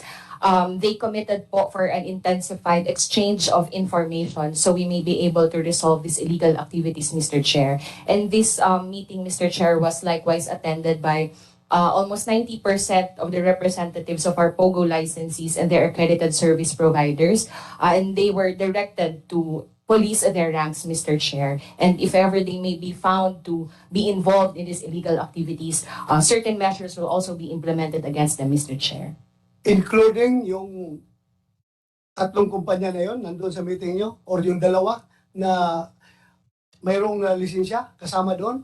Nandun sila sa meeting na yon? The representative of Sean Way was there, Mr. Chair. Nandun? Yes, Mr. Chair. Sabihin mo, hindi nyo, PNP, nandun kayo? Nandun man daw si Chief PNP was there, sir. Oh. Mga hindi nyo tinanong na ikaw, nakailang rescue operations na kami dyan sa kumpanya mo na mga kinidnap ninyo. Tapos ngayon, nandito ka, pakumit-kumit ka ng tangina. Sorry. Please delete. Delete that word. Andito ka, pakumit-kumit ka, tapos ilang beses na kami naka-rescue diyan sa kumpanya ninyo ng kidnap victims. Ha? Ganun tayo maglukuhan, harap-harapan? Please.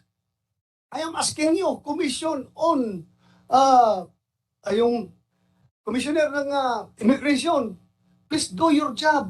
Gawin ninyo yun. Pag-core, kung anong dapat gawin natin. Huwag natin pabayaan na masyado natin inabuso nito mga foreigner na ito. Hindi yan. If you love your country, dapat may dignity tayo na ipakita na if you do this in our country, you will suffer. You cannot just do that in this country. Kayo mga foreigner, kayo mga samahan niyo. So anong dapat, what do we expect from you? Pagkor. You are, alam mo, pagkor, di ba? Suki na tayo palagi. Yes, Suki na Mr. tayo sa sabong, missing sa bungiros. Ilang bisis natin nagkasamaan ng loob dahil kami dito sa Senado, gustong-gusto namin pahinto na talaga yung isabong. Kayo naman, hindi nyo pinapahinto. Whatever reason you have. Kami na sumama ang loob namin. And finally, nananaig rin kami dahil si President Duterte nag-decide na ipahinto ang isabong. So, at least we were correct in our desire. So, ngayon naman sana, pagdating dito sa itong kaso na ito ng Pogo, although sabihin mo, hindi naman Pilipino ang clientele niyan, sir, ang mga kliyente niya, mga taga-abroad man, mga taga-China man, hindi may nakakapekto sa moralidad ng ating mga kabataan, ng ating Pilipino. But they are wreaking havoc as far as crimes are concerned dito sa ating bansa, harap-harapan in broad daylight, ginagawa nila yan. So you are the regulating agency. Please do not wait for us from the Senate to tell you what to do. You should do immediately the right thing to do. Yes, Mr. Chair. Yung comment ko na yon goes also with immigration. Immigration, Yes, Mr. Chairman. We will kaya maghintay. forward. PNP, yung record ninyo, pagkor ha, at saka sa kwan, bigay nyo. Para palayasin na yung mga tao niyan dito. They are undesirable aliens wreaking havoc in our country. Pauwiin na yan. Kung wala silang kaso, nakakaharapin. Pero I know, may kaso sila dahil ilang cases of kidnapping yung ginawa nila. So mananagot sila dapat. Bilisan ninyo ang pagpail ng kaso. DOJ, sinong representative ng DOJ dito? Attorney, Ulysses Aguila. Yes, sir. Can we get your commitment na tulungan ninyo ito sila, bilisan ninyo para ma-facilitate yung prosecution ng kaso nila? Good afternoon. Yes, Chair. The DOJ is always vigilant in prosecuting the cases, whatever it is. So we are committed,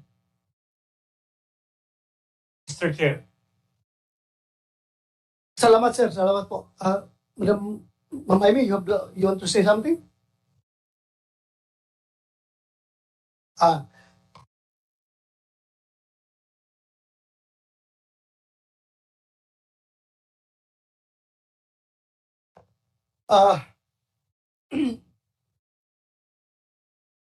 Balik lang muna ako doon sa yung sinabi ni Sir Boy Bangalista kanina. Sir, alam mo, I respect your opinion. I respect your frustration. Pareho tayo ng frustration. But then again, I just would like to give you the assurance na yung PNP, hindi po yan nagmamanufacture ng data. Believe me. Ako, sabihin ko sa inyo, itong mga tao na ito, hindi nila isusugal yung kanilang career para lang mag-manufacture ng data na palabasin na going down ang krimen palagi, going down. If you have observed, may time rin na tataas naman yung crime statistics ng PNP. But believe me, never yan sila gagawa ng manufactured data na sabi na to make them appear handsome, to make them appear pugi, na bumababa ang krimen na ginagawa nila, dinodoktor lang data. Wala na po yan sa kultura ng PNP, sir. I can give you the assurance, kahit hindi na ako ang chief PNP ngayon, I can give you the assurance na hindi talaga yan sila magdodoktor ng data because that is their bread and butter. Hindi po nila pwedeng ibibinta yung kanilang pagkapulis para lang sa mere data na yan na dodoktorin nila. Do you agree with me, General Malayo? Totally agree, sir. Kayo, mga pulis, you raise your right hand if you agree with what I said. Oh, agree sila lahat, sir. But then again, I'm not blaming you, sir. I'm not blaming you, sir. Ha? Alam ko frustration mo. Lalo na yung ginawa nila sa anak mo. Talagang kahindik-hindik yun. And, alam mo na, how I feel. Pero, frustrated ka. Pero, gusto ko lang, I just would like to give you the assurance na the PNP doesn't really doctor its data. Kahit nawala na ako sa PNP, naniniwala pa ako sa integridad ng mga tao na ito. Kahit na hindi sila, walang nagsusupervise sa kanila, pero I know, pagdating sa data, never ito sila magdodoktor. Dahil there are always ways of validating all this data. Di ba? So, yun lang sa akin, sir. Paparating ko lang sa'yo. Thank you, sir. Thank you. Can I hear from, ma'am, kanina pa ito si Mr. Cecilio Pedro. Sir, please. Yes. Thank you to the Honorable Chairman of this committee, Senator Bato de la Rosa, and to our distinguished Senator Amy Marcos for giving us the opportunity to participate in this very important issue, which is peace and order in our country. I just have a suggestion. First of all, I'd like to thank the police department. They have been very, very cooperative.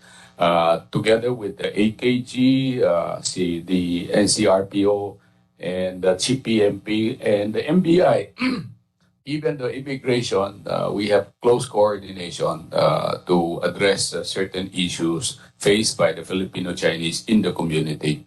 Kami po ay naniniwala na if you report, nag-report tayo sa police, eh na-address kagad. Hindi yung, hindi totoo po yung sila ay sitting down on their jobs. No, they do everything to address those concerns. And I personally experienced and I felt the police should be commended on this. I just have a simple suggestion because this is involving Chinese from China, mainland China. In Cambodia, I heard that the government of Cambodia coordinated with the government of China. Alam niyo po, yung AI ng China is so sophisticated that they can track every single citizen of China. That's 1.4 billion. Kasi yung computer nila napakagaling eh. And they have all the data available. And this is probably one area where we can access. Since these are criminals, we want to get hold of these criminals. Why don't we go and talk to China and ask them if they can help us or assist, or we can do a joint effort to address this concern. Kailangan natin yung data nila. Alam nila lahat yan. Yung lumalabas sa China, most of them, Pogo, are illegal. They're not supposed to work in the Philippines. Dahil po yung mga Pogo, puro mga mainland Chinese ang customer nila.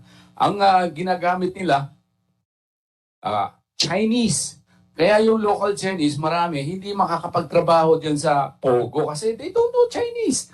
And they use slang, they use terminologies that is common only in China. So unless you're from China, may hirapan kang gumamit yan. And then, so if this parang isabong, nakakasira ng society, nakakasira ng community, nakakasira ng pamilya. It's the small gambling yan eh. Tawag yan, tingi-tingi, sari-sari, o sari-sari store. Kaya galit din ng Chinese government on the Pogo. Galit. But since they are legitimate, granted the permission by PACCOR, I have nothing to say about that, ano? But I am sure we want to make sure that all of them who are working here should be legitimate. Pag hindi legitimate, hanapin natin sila from the Chinese government. Let's talk to the Chinese government, invite the personnel from the embassy or whoever is. I'm sure may ano tawag niya, NAPO, hindi Polcom, Interpol. Interpol. We can coordinate with the Interpol from China and to see to it that all these informations will be available if needed. Eh may magaling ang pulis natin eh, pero they face blank wall eh. Especially Chinese name. Saan nga maghahanap ng Chinese information here in the Philippines? Wala. So napakahirap po ang trabaho ng mga police personnel dito sa Pilipinas dahil you cannot address this unless we get the help. And they have pictures, they have kompleto. I know the Chinese are very good. That's why peace and order in China is very good. Walang kidnapping sa China. Lumabas ka ng umaga, sa 2 o'clock, 3 o'clock in the morning, nobody touch you. Kasi lahat ng corner ng states may camera. Noted, they track you, including tourists like us. When we go there, they track you. So, why don't we work with them? And if we found any evidence, paalisin na natin sila. Don't wait. Kasi abutin man natin ng justice system. I have nothing to complain about the justice system, but it takes time. And you need witness to come out and testify. Marami sila natatakot and they speak Chinese, which most of us cannot understand. So we're facing a blank wall. So we have to coordinate and work with the Chinese government to address this issue. Thank you, Mr. Chairman. Thank you, Mr. Cecilio Pedro, for that very, very valuable input. So take note, PNP, I'm sure you have direct lines with the Chinese Ministry of Public Safety. When I was the chief PNP, I was always talking with them. Nagko-coordinate kami. Kaya you solicit their help. Ministry of Public Service in China. Madali lang yan kausapin pag gusto nilang tumulong. Yes, sir. Okay. It's under our Directorate for Intelligence, sir. So Thank you. Can I yield the floor to Mr. Kakwin Chua, the chairman of Movement for the Restoration of Peace and Order. Sir, you have the floor. Magandang hapon po, Mr. Chairman and Honorable Senators. We in Movement for Restoration, Peace and Order, established since 1993 by founder Teresita Angsi. Mula noon, kami ay nakipagtulungan sa PAOTF from PACER to AKG para isugpo itong kidnapping na menace. Base sa ating katabing organisasyon sa PCCCII, their status is 56 cases in 10 days. But for the AKG, I think they have a data of 29 cases since January. For our group, Movement for Restoration, Peace and Order, we have a record of 37. We base our data on, of course, the AKG data plus the mainstream information and also for those who seek our help. Marami po kasi mga victims na lumalapit po sa amin. So tumutulong po ang grupo namin not only for the Chinese community or Filipino-Chinese, but also we have members from Pakistan, from Japan, from America. So lahat, basta pag humingi ng tulong, tumutulong po kami. We just like to highlight and we need to differentiate between kidnapping, illegal detention, and human trafficking. Kasi kung minsan there's a thin line of definition among the three. Kidnappings and rumors of kidnapping create an atmosphere of fear and anxiety that has far-reaching effects. It does not only instill anxiety and fear within the community, but it also erodes the confidence of the people within the community. Ako po ay part din ng AKG Advisory Council during the leadership of General Estomo. Kami ay nagkaroon ng summit.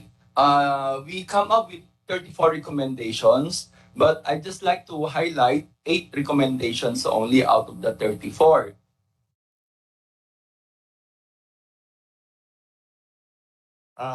One of them is craft policies law to tighten our immigration law in entering the Philippines.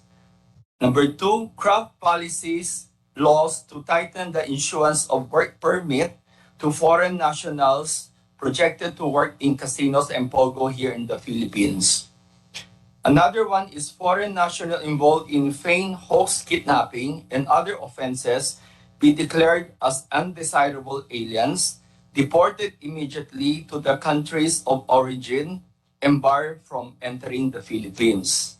Another one is Amendment of Data Privacy Act in relation with the acquisition of CCTV footage, photos, guest profile, hotel booking, records, and other documents, which is essential in the investigation of kidnapping or abduction cases in casino and pogo. Another is create a provision providing the AKG database of all pogo based in the Philippines to include their employees in the attainment of security protocol and access to the aforementioned. Next is craft policy or law to uncooperative victims of kidnapping and other related laws that who are desisting to the complaints to be penalized, deported back to his country at the instance of their own embassy. Another is amend automatic visa upon arrival policy of the government, since we have canceled that already. And the last one I would like to add is crafting of mandatory SIM card registration act. Thank you for giving us the opportunity, Mr. Chair. Thank you po. Maraming salamat, Mr. Kakwin Chua. Alam mo, yung lahat na recommendations mo, ay talagang sapul na sapul yun. Kailangan talaga noted. Secretariat, we are noting this recommendation. Sapul na sapul po talaga yun. And in fact, meron na kami mga naunang mga bills na na-file pertaining to that, like the SIM card registration bill. Pangalawang Congress na ito, na-file namin. Then yung CCTV. Very important talaga yun. And we thank you. We appreciate your contribution. Paki-regards mo kami kay Ma'am Tacey Ang si. Is she okay pa? Okay siya? She's okay. Medyo tight lang schedule ni ma'am. Paki-regards mo kami sa kanya. Thank you. Mr. Chair. Maraming salamat. So, from here, we would like to listen to NBI. NBI, you want to share something about this incident? Thank you, Mr. Chair. Good afternoon, honorable, Your Honors. Please state your personal circumstance. I'm Attorney Yap. I'm the officer in charge of the Office of the Deputy Director for Operations. I was newly assigned to this position. And it was raised earlier yung unidentified Chinese-looking individual who was dumped in Kawit, Cavite. I think ang problema, the same problem with the PNP, hindi rin po namin ma-identify. And we are working closely with the PNP, hindi rin po namin ma-identify. Siguro if we can propose, probably through the PAGCOR, to require these POGO employees to secure NBI clearance so that we can capture their biometrics. And kung mangyari itong incident in the future, we can easily identify the individual through matching of their fingerprints with our fingerprint verification or identification system, Your Honor. Thank you, Attorney. Alam mo, you are in the same predicament to the PNP. They lack the data. So, kailangan talaga BI, you share with them your data para meron sa may bangga, meron sa may mamatch doon sa nakukuha nila sa crime scene. And I hope bilisan nyo ha. Alam ko, voluminous data ito. Ilang gigabytes ang kailangan nito, but alam ko, capable ang PNP, capable ang NBI to receive those data.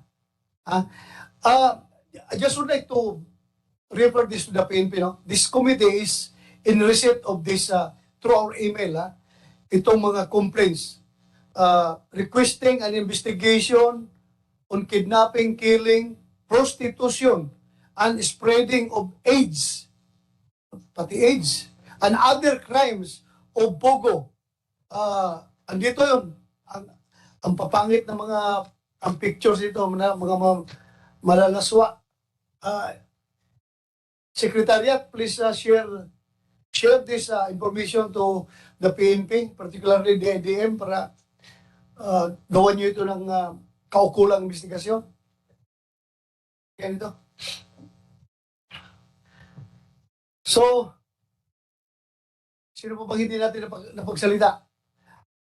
Ma'am Miramel Laksa from DSWD. You want to say something, ma'am? Yes, good afternoon, Honorable Chair, and of course, our honorable members of the committee. On the part of the Department of Social Welfare and Development, Mr. Chair, we will always be ready to provide the support that's needed by those victims of these crimes. Particularly in the provision of psychosocial support to the victims themselves and of course their families. In fact, Your Honor, if you would recall, you also endorsed to us the cases of those missing sabongeros, and we were able to endorse that to our concerned field offices, particularly in Region 4 Calabarzon and in Region 3, and they are now looking into the members of these families, and they have been provided the psychosocial intervention as well as the other assistance needed as assessed by our social workers, Your Honor. Thank you po, ma'am. Nabanggit mo na yung missing sabongeros for public's consumption. No? I just would like to make it known to everyone that although this committee already terminated its investigation on the missing 34 sabongeros, the PNP and NBI do not stop their investigation. Alam ko ang PNP meron kayong update, and nag-update sa akin si Director ng Investigation and Detective Management. So para doon po sa mga pamilya ng missing sabongeros, please don't lose hope. Sige pa ang imbestiga ng ating PNP. Hindi po kayo kinakalimutan Nabisi lang kami ngayon dito sa daming inimbestigahan itong committee natin. Hindi po kayo pinapabayaan. Continuous po. General Malayo, please follow up with the IDM. Meron silang update, alam ko. Yes, sir. Thank you. Again, Ma'am, Miss Pineda Abdole. Miss Pineda Abdole, you have the floor. Magandang hapon po, Mr. Chair. On the part of the Department of Labor and Employment, we will always be ready po to assist you in any information regarding foreign nationals who are actually working in the country, especially those that have who had been issued AEP po. Yung mga meron pong we also support po yung inyong campaign for ano po ng illegal activities in the country. Kaya lang po, kung magre-request po sana tayo, we could include some more information because marami na po kaming nare-receive na letters from other government agencies verifying information on foreign nationals. However, may mga namesakes po kasi ang mga Chinese. May mga nagdodoble-doble pong pangalan. So, hindi po magiging conclusive kung sila man po ay nasa aming database, it will not be conclusive kung sila nga po yun kasi meron pong mga insufficient po yung data information. Just to provide lang po yung ating committee, we have issued a total of 40,052 for 2022 ng AEP sa foreign nationals and 13,751 po dito ay nagtatrabaho po sa POGO. Yung working visas na in-issue ninyo, kasama yung POGO dyan? Kayo Sir, nagbibigay? hindi po kami ang nag-issue ng working visa. It's the Bureau of Immigration po. Work permits po ito. Sorry. Working visa. Working permit. Yes, working permit from the Department of Labor and Employment. Meron ba kayong yes po. nag-issue kayo? Opo. Sa mga POGO workers? Yes po. So may database kayo nito? Yes po. O di PNP, another source of data is DOLE. Yes po. Ma'am, can you provide the PNP with the data that you have? Sir, siguro po the best thing to do is we would include po ang PNP sa aming interagency task force on the employment of foreign nationals. So every time po mag-meet ang member agencies which includes immigration, DFA, PRC, Department of Justice, Bureau of Immigration, DENR, DOJ, pwede po silang sumama po sa mga meetings with regard to issuances po ng lahat ng agencies na nabanggit ko ng authorities, visas, and permits.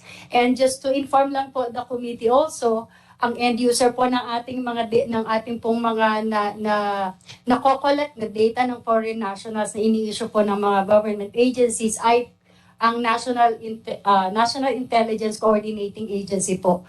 We provide the NICA yung listings po ng mga foreign nationals including statistics and other analysis po ng aming mga reports. So ayun. Thank you, ma'am. Maraming salamat po. Please cooperate with him. Kawawa yung ating kapulisan. We have to employ whole of government approach. Magtutulungan na po natin dito para Sige sa po, tayo. Your Honor. We will invite na lang po yung PNP doon sa sa interagency task force. Thank you, ma'am. You have the floor, Senator Ivy. Yes, thank you very much. I just wanted to ask, konting hirit lang sa DSWD. I encountered the bereaved families of the 34 missing Isabong victims in Tanay, Rizal. They claim that the DSWD has not extended any assistance to them. Is that the case? Mr. Chair and Honorable Senator, we will have to check with our regional office in Calabarzon because we have yet to receive their updates po with regard to these cases of 34. Kasi sila yung main breadwinner in most cases, so it's important that something's done about the families. In the meantime, let me proceed to wrap up what I hear this morning. And unang-una, there seems to be a real failure of the whole of government approach that we've been invoking from the very start.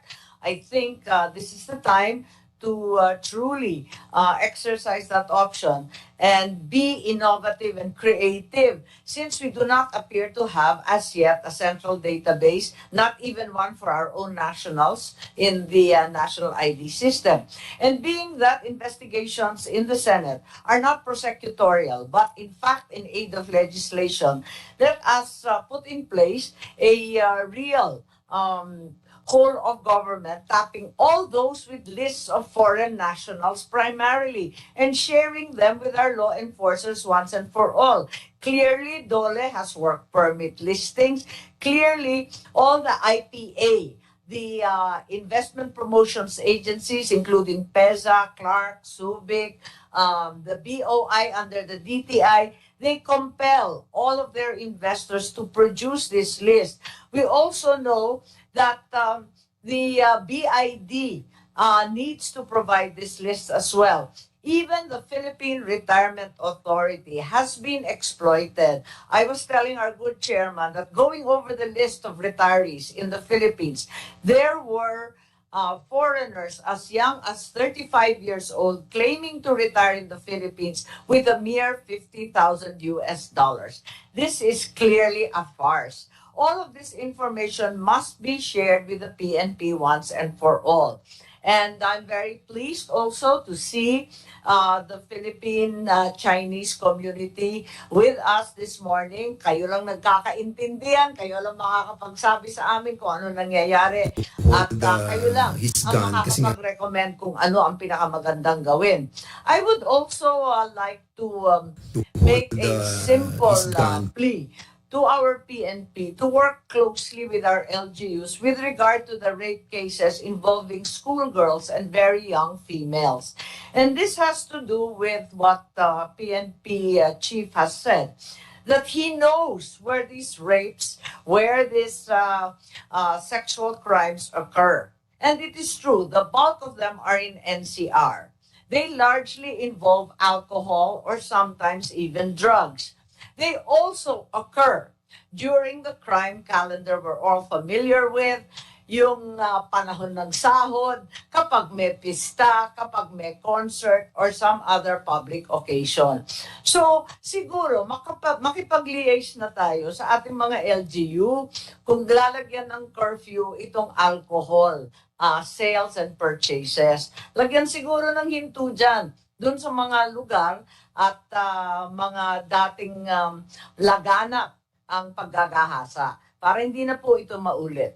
Finally, may I make a plea to all of you in the PNP and the rest to contact your international counterparts. We've already made mention of the PRC's Ministry of Public Safety, who became very close to us during the time of President Duterte and the war against drugs. We can do the same with the Hong Kong police, who have helped us so much in northern Luzon in its coastal zones, also with the Taiwanese. And I think it is important that we reach out to the ASEAN Security Network. Paulit-ulit ang banggit natin, Cambodian National, Malaysian National, Burmese National. At pabalik-balik, patakbo-takbo lang ang mga pogo at sindikato diyan sa Cambodia at sa Pilipinas. Kung umiikot lang sila, talagang pinaiikutan tayong lahat. Maigi siguro, kaibiganin na natin ang ating mga kapitbahay. Total, dyan rin mauuwi. Hindi ko alam kung napanood ninyo sa Netflix yung nakakagitla na palabas. Two-part series called The Big Boss with Paul Leroux, the notorious syndicated crime criminal, operating in open view in a largely unfurnished penthouse in Makati, or a series of them, at complete and utter impunity. Huwag naman tayo maging Big Boss Chinese edition. Yun lang po ang hinihingi natin. At tama po si Mr. Pedro, yung AI, lahat ng high-tech na pang-monitor at surveillance nasa PRC. So magtulungan tayo kasama ng ating mga kapitbahay sa Asia. Thank you, Ma'am Ivy, for that wrap-up. But before we go, makakala ni General Leomar Abugan, the Director of SOSIA, is nakalimutan na siya. Please, take your seat. Sana. Saan ka na? Dito ka. We have a lot of questions sa'yo. Upo ka dito. Comsec, please administer the oath. Yeah, yeah. Yeah. The one regulating these security agencies, security guards, and sa tawag to, protective agents. Please take your seat. You administer the consent. Sir, kindly stand up and please raise your right hand. Do you swear to tell the truth, the whole truth, and nothing but the truth in this hearing and investigation, sir? Thank you, sir. Please take seat.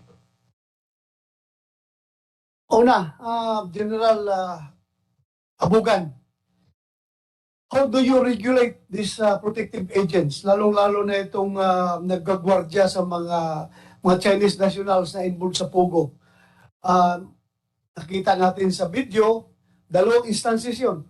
Yung barilan doon, naka-t-shirt pa siya ng protective agent. Tapos yung, ano po yung isang instance na may protective agent? Yung Skyway. Basta may involved ng mga protective agents at sa personal experience ng mga senador. Nakikita nila dyan sa Entertainment City, yung mga hindi pupunta senador doon para magsugal, ha. Pupunta doon para mag-lunch, mag-dinner, may mga meeting, but may nakikita na naka-deploy na protective agents. How do you regulate all these people? Dahil apparently, they are being used by their Chinese bosses. Kung anong klaseng boss nila ito, as their private army. Nakita nyo, yung paunang bumaril doon sa video, doon sa Paranaque, yung civilian na naka-protective agent ko, no? Please, respond to this. Good afternoon, Mr. Chairman, sir. Tanggalin mo muna ang ano. Sir, first of all, sir, all these protection agents should have valid license to exercise security profession for protection agents, sir. So, mayroon silang LESP na valid. Secondly, they should be employed by private detective agency with valid license to operate, sir. Yung baril nila, bakit nagdadala ng baril? Sir, yung baril nila is a firearm owned by the agency, sir. So meron silang detail order? Meron po silang special detail order, sir. Pwede pala yun?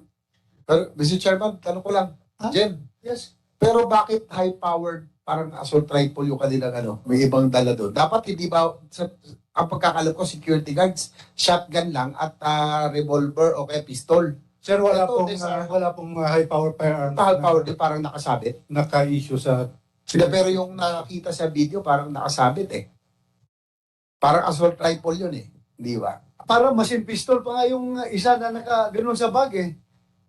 But just before you answer that, General Istomo, ay sino yung nag-present kayo na sa Paranaque incident na nagsabi na protective agent doon ang na-identify? Sino ba yun? Ikaw ba yung Kraft o General Istomo? Ikaw. What happened to this protective agent? Sinabihan mo na ba itong bata mo sa susya na tanggalan ng lisensya yon or anong gawin niya? Pa-reportin niya? Oh, so you have to act fast, ha? Tagal yung video na yun. Nakita mo ba yun? Yes, sir. May t-shirt pa dito sa likod na protective agent na tatak. Ano ang tatak sa likod niya? Yes, sir. With due respect, Mr. Chairman, I would like to inform this committee that as of this date, there are only 35 duly authorized protection agents securing 20 protectees, Mr. Chair. Sino yung mga 30 na yan? We have the list, Mr. Chair. Sigurado kayo, lista nyo, hindi kasama dyan yung mga Chinese mafia dyan na kasama sa paggawa ng krimen. Based on our record also, Mr. Chair, wala pa pong nai-issue. Tingnan mo. Yan, no? Yan. Mabasa ba natin yung tatak sa likod niya? Yan, EODT, Tingnan mo, yan pati yung yan.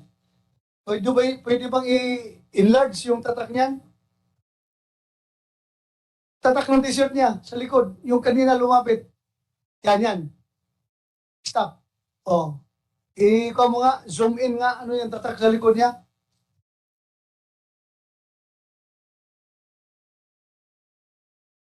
Hindi ma-enlarge?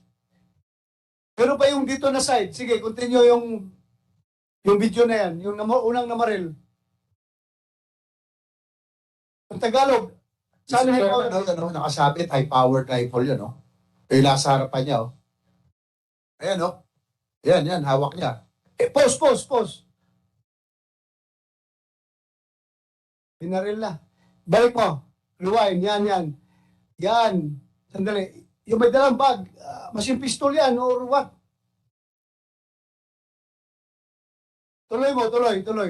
Sige. Nakikita Up to natin, doon sa may bumaril. tama lang, may Kasi yung investigation na bumaril, nangyayari dito. allegedly, At least, protective agent daw yung daing ng Tagalog. natin mga kababayan. Tagalog yung salita. Sige, play. Sige. Yan, ha?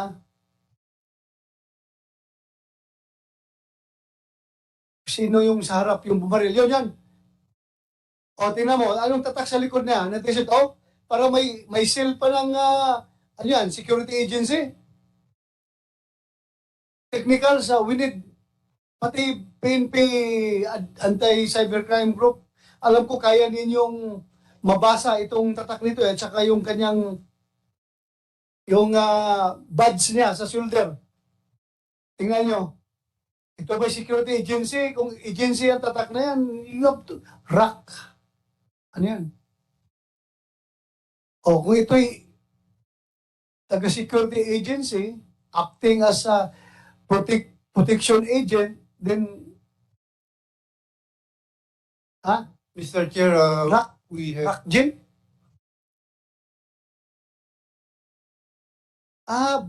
Black Generation 4. A 5. Kanina, Chairman, parang East something eh. Yung parang agency. Yung hindi lang ma-enlarge, yung nauna. Yan. East. Yung hindi lang natin makita yung sa ilalim, but it's East, yung nasa taas. General, mo accounted ba itong mga Pilipino na ito? Yung sino investigator, Paranaque. Yung mga Pilipino na yan, accounted na niyo? Yes, sir. Yung 12 po, sir, na-identify po natin, sir. Pati yan? Meron Yung pa may tayo. dala mo siyang pistol? Yes, sir. Pilipino? Opo, sir. Actually, sir, we recovered in the crime scene ng 1 Ingram, sir. Ingram, baka yan na yun. Yes, sir. Pero yung mga Chinese, Sir, yun ang unidentified pa natin. anong investigation na ginawa ninyo sa 12 na Pilipino na ito? Kasama nila yun eh. Dapat sila na nagturo sa location nito, mga Chinese na ito. Yes. Sir, na-identify lang natin to, sir, nung lumabas, sir, yung video, sir. Identified but not yet arrested? Yes, sir. Opo, sir. Hindi pa na-arrest? Hindi pa, sir. Ay, bilisan ninyo kasi kalat na ito. Lumayas na yun. Sir, lumabas lang po yung video nung 2 weeks ago, sir. Doon lang po natin alaman na may insidente po. So, we are also investigating, sir, yung previous mga investigators, sir, nito, sir. Bilisan ninyo. Yes, sir. Kasi kung makuha niyo itong mga Pilipino na ito, that will lead to the Yes, sir. location of this Chinese. Yes, sir. Yun na po yun, sir. Chairman, obviously, isang Chinese national, meron siyang baril. Yung tinamaan. Yung sinopossession ng firearm, kaya nga siya binaril kasi nilabas niya eh. So, mukhang Chinese national, bakit siya merong firearm? Kaya nga, ang tanong, bakit meron silang armas? Baka kulang na tayo sa pag-regulate itong firearms na ito. Bakit napunta na ito sa kanila? Baka, I don't know. Di ba sobrang stricto na yung ating firearms law? Yes, sir. O yan, tingnan mo, nagbunot ng baril, yung binaril. May armas siya. Saan galing yan? Baka sa mga gun store lang din natin yan binili. For all we know, pag nakita natin yan, baka license pa yan sa pangalan nito mga Chinese na ito. Please, follow this up. Dapat hindi magkaka-armas itong mga banyaga na ito. Tayo nga, Pilipino, hirap na hirap mag-purchase ng armas. Mahirap tayong magpalisensya ng armas. Grabe requirement ninyo. Tapos, itong mga Chinese national na not allowed to possess firearms in our territory. Kayang-kaya makabili ng baril na brand new. That will be included in the investigation of Socia, sir. And with that possession of firearms, you have to check if he really has the license as well as the LTO. Okay, sige. Salamat kung... Pero hindi naman mukhang paltik yan, Kaman yan. Ah, production pistol yan eh. 9mm yan eh. Sigurado ko hindi yan paltik. Branded yan.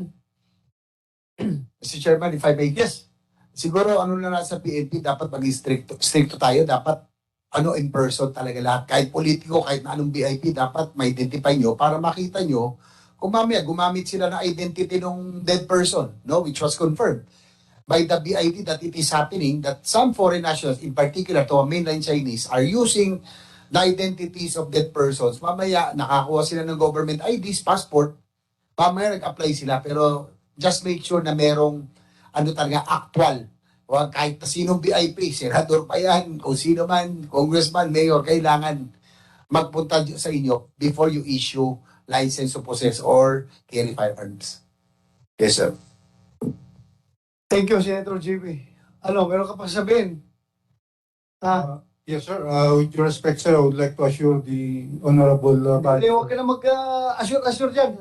Gawin mo. Yes, sir. 35 na inisyuhan mo ng permit, pa-reportin mo sa krami. Yes, sir. Picturean mo ng husto, siguruhin mo na pag kayo ay may involved dito, protective agents kayo, you know what to do. Opo, sir. Opo, sir. Very strict talaga, sir, yung issuance ng SDDO, sir. So most likely hindi ito legitimate Yes, sir. na protective agents, Yes, sir. protection agents. We can assure you also, sir, na wala pong na-issue na license sa foreigners and wala pong sinesecure ng protection agents natin na foreigners, sir. As of this time, sir. So, in order to address this issue, kailangan ng NCRPO should be proactive sa pagpaninita. Yung mga papurma-purmang baligal dyan, akala mo kung sinong legal, papurma-purma, sitahin nyo dito.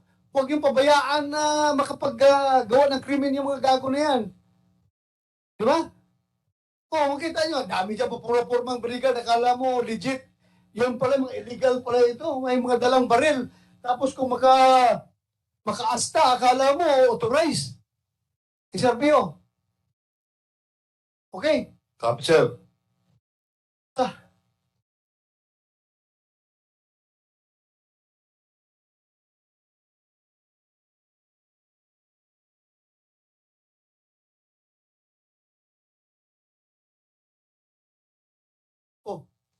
Meron daw suspect na nahuli dito, yung barilan nila na sa ospital ng Pasay.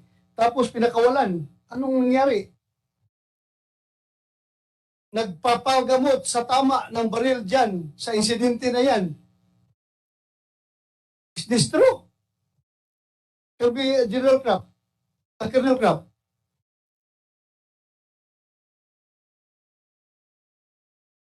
Sir, yes, one suspect, allegedly suspect, sir, involved, sir, sa shooting incident was arrested in a hospital due to gunshot wound, sir. Pero during the filing of case, sir, medyo na po yung ating prosecutor na kulang yung ating ebidensya. Wala tayong physical identification na nandun siya sa site na yun, sir. So, it was naka-refine po, sir, itong kasong ito, sir. What do you And mean with this by development, FFI? What do you mean by return release for for further investigation. investigation? Yes, sir. Hindi nyo dinik-dik na lang ng gusto. Bakit pa ninyo? Sir, with due respect, sir, it transpired last July pa, sir. July 22. Hindi pa kami, sir, ang... Alam ko yung ating handicap dyan pagdating sa arrest at Sir, pwede yung makasagot, sir? yes, go ahead. Actually, sir, kaya lumabas yung mga ganyang issue na yan dahil na dito sa mga viral na video na yan, sir. Ngayon, sir, ang ginawa ko, sir, inalam ko lahat yan. Nalaman ko yun nga, yung supposed to be captured yun, kaya lang, sir, dinala mo na siya sa hospital. Ang problema nung sinampahan ng kaso, dahil wala makuha ang mga witnesses, in short, mahina ang ebidensya. Kaya na RFI. Kaya anong ginawa ko dyan, sir, ngayon dyan? Tinanggal ko yung chief of police. Kaya bago ngayon ang chief of police ng Paranaque, sir. At may guidance ako na imbisigan yan. Dahil kung makita ko na may lapses sa aking mga police, tatanggalin mo sila sa servisyo. Yan ang action ko, sir. Jonel Istomo. Pareho man tayo. Ako police probinsya. Hindi ako police Pasay, hindi ko police Paranaque, Hindi ako pulis ng syudad. Pulis ako ng probinsya. Pero ganun kasimple na kaso, merong wounded doon na suspect na nandoon, ay, forgive me kung ma-release ko yun. Talagang didiinan ko yun. I-inquest ko talaga yun. Kausapin ko yung fiscal talaga na i-inquest ito. Dahil ito yung suspect doon sa barilan. May namatay doon, 2 Chinese. Ay, kailangan pa bang i-memorize yan? Yung pagpapile ng kaso na yan? Bakit na-release yun? So you're right in relieving that chief of police. You should investigate him further. Bakit pa na-release yung... Oh. Paano yan? Pabalik-balik yung problema natin ngayon. Saan na yung tao ngayon? General Kraft, General Kraft. Nasaan na yun? Yung suspect na yun, na hospital.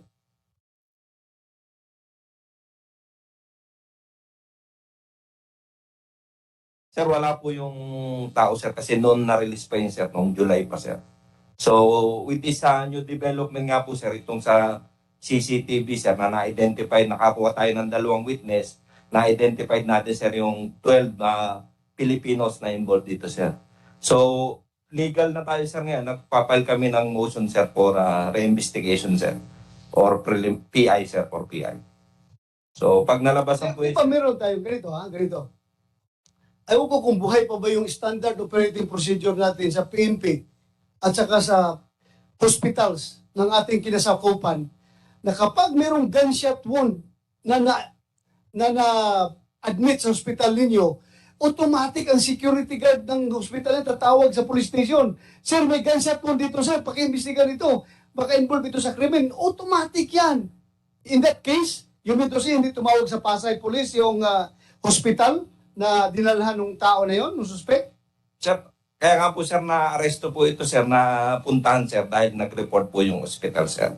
Tapos? Kaya nalaman, sir.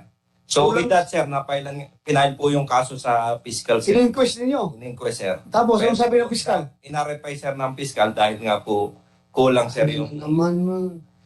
Ito, alam mo ako forgive me for my malicious instincts. Pag hindi mariglo sa pulis, doon sa piskal arigluhin. Pag hindi mariglo sa piskal, doon sa korte arigluhin. Forgive me for my frankness, but I am so... Pareho tayo pulis. Yung ating frustration sa sitwasyon na ito. Puro na lang arigluhan ito. Alam mo, kung gustong diinan, pwede. Ayun nga, sabi, kung may gusto, may paraan. Sabihan mo yung piskal na yan. Kung may gusto, may paraan. Kung ayaw, may dahilan. Any comment from the DOJ, please? We will look into that, Your Honor. Anong fiscal's office? Ito pinail lang PNP daw yung kaso, inquest proceedings. Sabi ng piskal, kulang tayo ng ebidensya, RFFI, release for further investigation, which is legally, this is legal. Wala tayong question about that.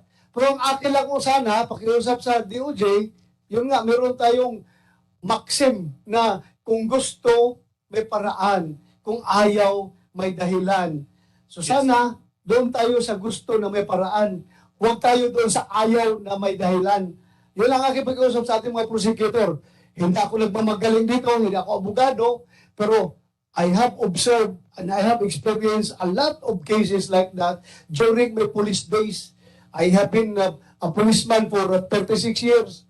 Alam ko po yung ganyong estilo, pero I am not, hindi ko po kinukondim yung fiscal na yan.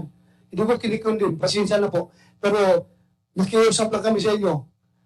You can just imagine kung in-inquest niya yung kaso na yan. Dinandoon pa yung tao na yan. Siguro ngayon, tumuga na yan kung sino yung mga Chinese at saang location yung mga Chinese makikita yung kanya kasama pagpatay doon sa dalawa.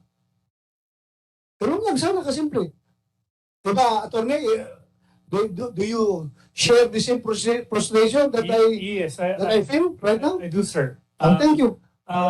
We will look into this case and we will get back to you. Salamat. Again, I am not putting DOJ in bad light, ha? Gusto ko lang sanang makiusap sa inyo. Tulungan natin ito. Kawawa ang pulis, oh. File sila ng kaso, tapos dismiss lang kaagad dahil ganun. Sila ngayon ang masama sa taong bayan. Dahil mahina yung kanilang, baka totoo rin na ginawa rin ng investigador ng pulis na pinahina ang ebidensya para i-dismiss ng piskal. Ay, nako. Sir Chair, Pero wala tayo nito. Puro tayo kan ba? Frustration. Pero please, magkakaisa tayo. So, government approach ang gagawin natin dito. You have the floor. Wala ako short manifestation. I share your frustration. Minsan nakakalungkot na ang hirap na trabaho ng police. You put your lives on the line. Tapos matitechnical ka, matidismiss yung kaso. Di ba? Nakakalungkot. So, ikaw pang re-risbakan. Balikan ka pa ng arbitrary Pero detention. I'm hoping nandito naman natin yung President ng DOJ. May term kami dyan kasi si Sec Boy Rebulya kasama sa radio program. This happens in government, no? Hindi lang in different agencies. Sabi, ang tawag namin dyan, may pampatalino, alam nyo na, pag may yung pampadulas para gawin yung gusto. Ang mas mahal, Mr. Chairman, yung pampabobo, yung alam nila yung tama at gagawin nila mali.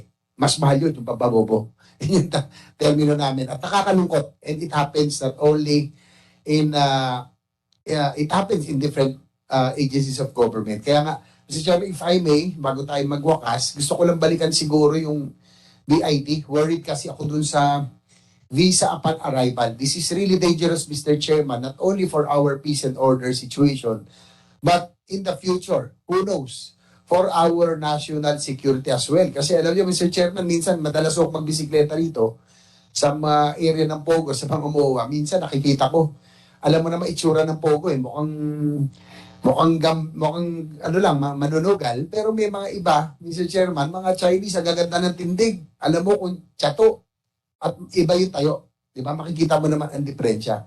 So, very, very crucial po rito ang BID because you are the front line. Kayo ang nagbabantay kung sino nakakapasok at dumalabas sa ating bansa. Yung po sa visa upon arrival, I understand it's already suspended. Pero ano ba naging rational nito, DepCom? Bakit nagkaroon ng ganitong policy ang BID? Bakit nagkaroon ng visa upon arrival? As far as I can recall, Mr. Chairman, way back 2017, it was an agreement between DOJ and DOT to boost the tourism po. At to encourage tourism. So, kumbaga, in-offer natin na you will be given issued visa upon arrival. But don't you think, Depo, na this poses danger that, hindi natin masabi? Like, aminado naman tayo, hindi pa tayo ganun ka-high-tech, no? Hindi pa tapos yung computerization natin.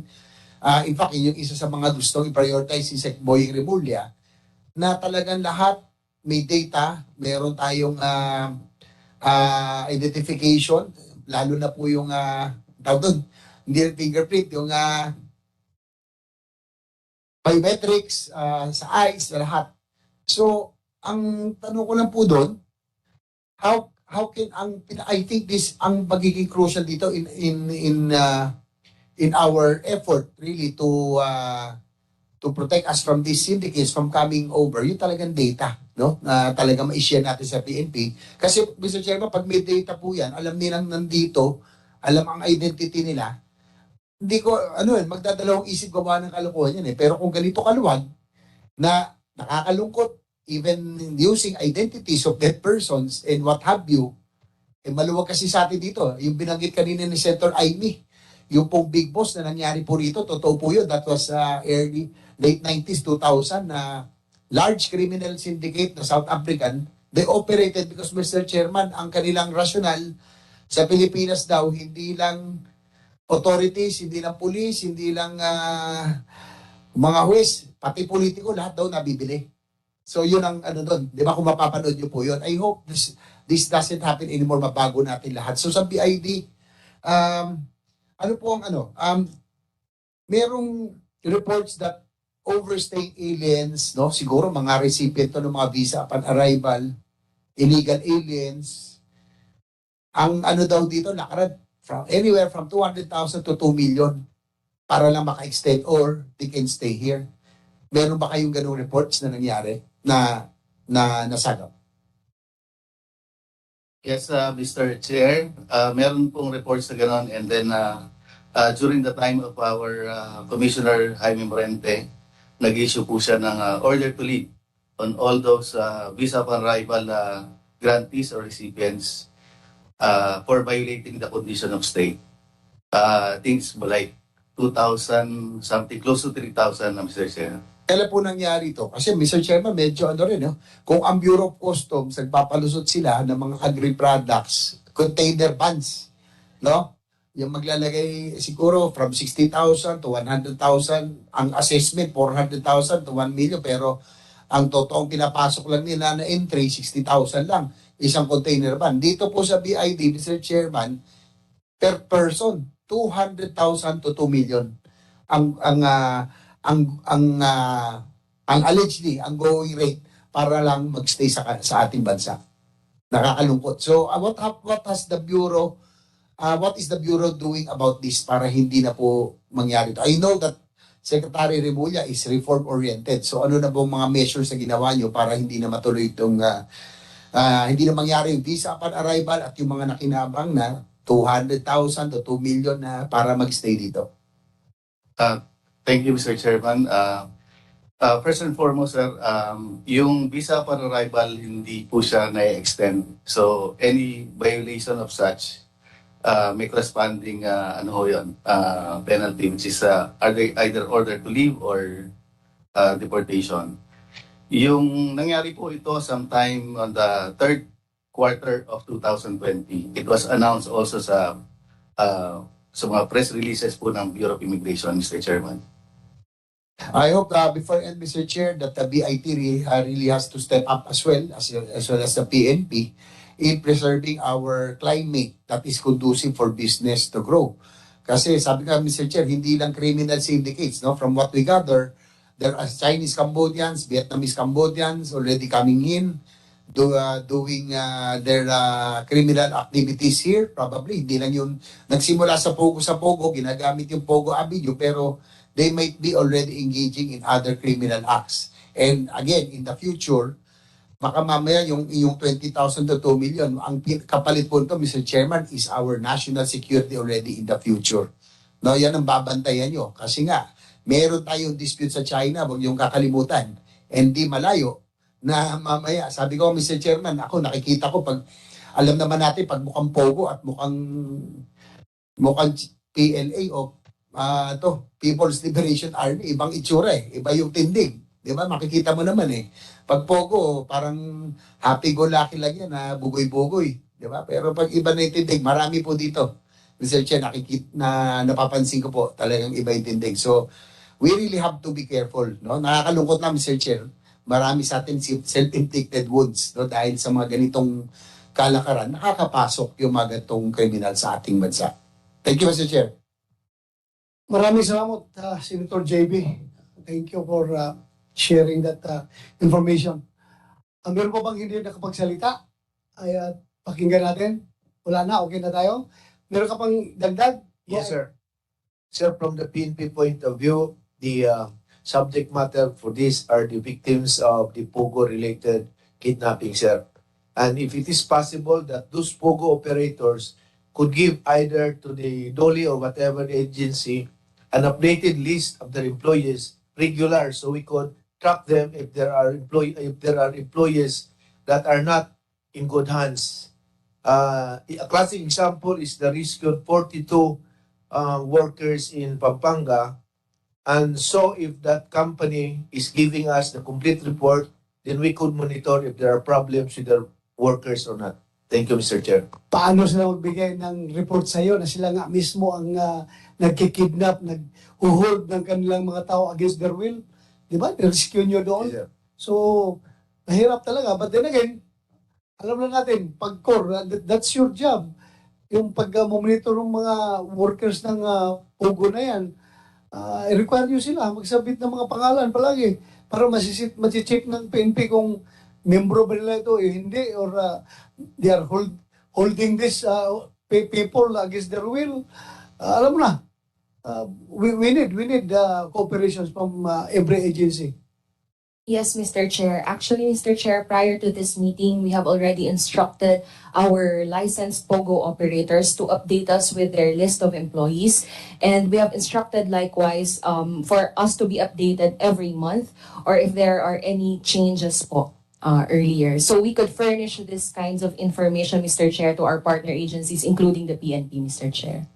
Very good. Thank you. Thank you. Yes, sir. You want to add something? Thank you, Mr. Chairman. I just want to point out something. No? I think what the Chinese community is more concerned, no, is the kidnap for ransom, which involve previously they just kidnap people, and then when you pay the ransom, you will be released. But nowadays, they kidnap the person. After they pay the ransom, they are still being sold to other groups, other kidnap groups. So that is the most important thing that the Chinese community are worried. As far as the POCO-related abductions or kidnappings are concerned, Sir, excuse me. Yung sinabi mo ngayon na pag nagbayad ng ransom money, binibinta na naman, ito ba'y ang mga suspect nito, Pilipino o Chinese? I think that's why I think we have to ask the authorities or the law enforcement agencies to verify on these issues now, because I think we have already identified that some of these syndicates are from Vietnam, some are from Cambodia.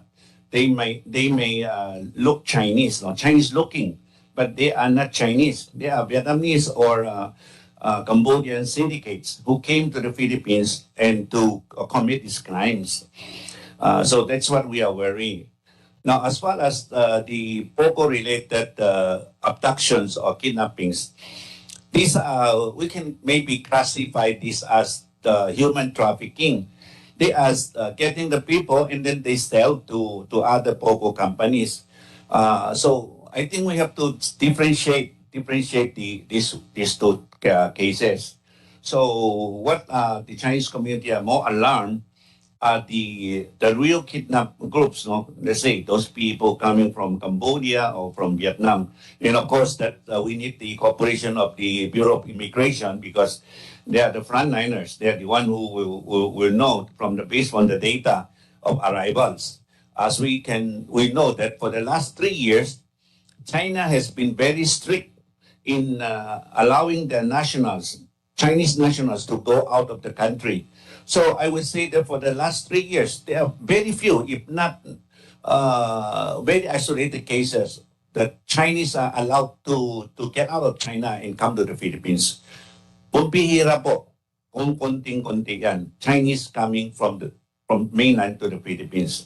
But from other countries like Chinese looking, as I said, Cambodians, Vietnamese, they can come. They can come via maybe from Ho Chi Minh City or Vietnam or Saigon or Bangkok. Also, I think the BID has those figures, and if you can share this data to the PNP, that will be a great help, because we also receive report that most of these syndicates are from those countries, and of course we know that they are foreigners and they do not they are not so familiar with the Philippine situation, so probably there are also some scalawags in the Philippines who are in cohorts of these syndicates. So that is the thing that we have to look into. Thank you very much, sir. Thank you, sir. Again, we cannot underscore further the importance of Bureau of Immigration. You are always the first line of defense. Ang PNP, second line of defense na yan. Pag nakapasok na sila, saka pa ang PNP mag-action sa mga ginagawa nilang krimen. Pero kayo talaga, you are the first line of defense. Very important po talaga yan, yung trabaho ninyo. So, again, it was already, wala na magsalita? Okay na tayo lahat? Sir, Dr. Henry Limbon Leong. Yes, sir. Thank you, Mr. Chairman. I just received, I think late last night, a social message regarding that there were 233 Chinese suspects on fraud in Cambodia being extradited to China, and they will be facing death penalty. So what? Maybe if we have this Chinese mastermind kidnapping, whatever, maybe you can talk to the Chinese embassy or the Chinese government.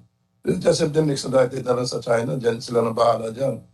Eh sa ano natin dito, sabi mo, sa mga fiscal, minsan mahinang ebidensya, pinapawala na lang and whatever. And then there are also a very gruesome video here. I do not know whether it's fake or it's real, and I'll show you to you later on that those that were suspect of fraud lang yan, fraud lang yan, were being talagang executed, isang bala lang yan sa likod ng ng dito. I'll just show you later on na lang, but this is what they are doing. Kaya yung mga ibang criminals na pupunta dito sa Pilipinas kasi wala tayong death penalty, saka very relax siguro ang mga natin. That's why we're calling for very strict law enforcement and also itong justice system natin.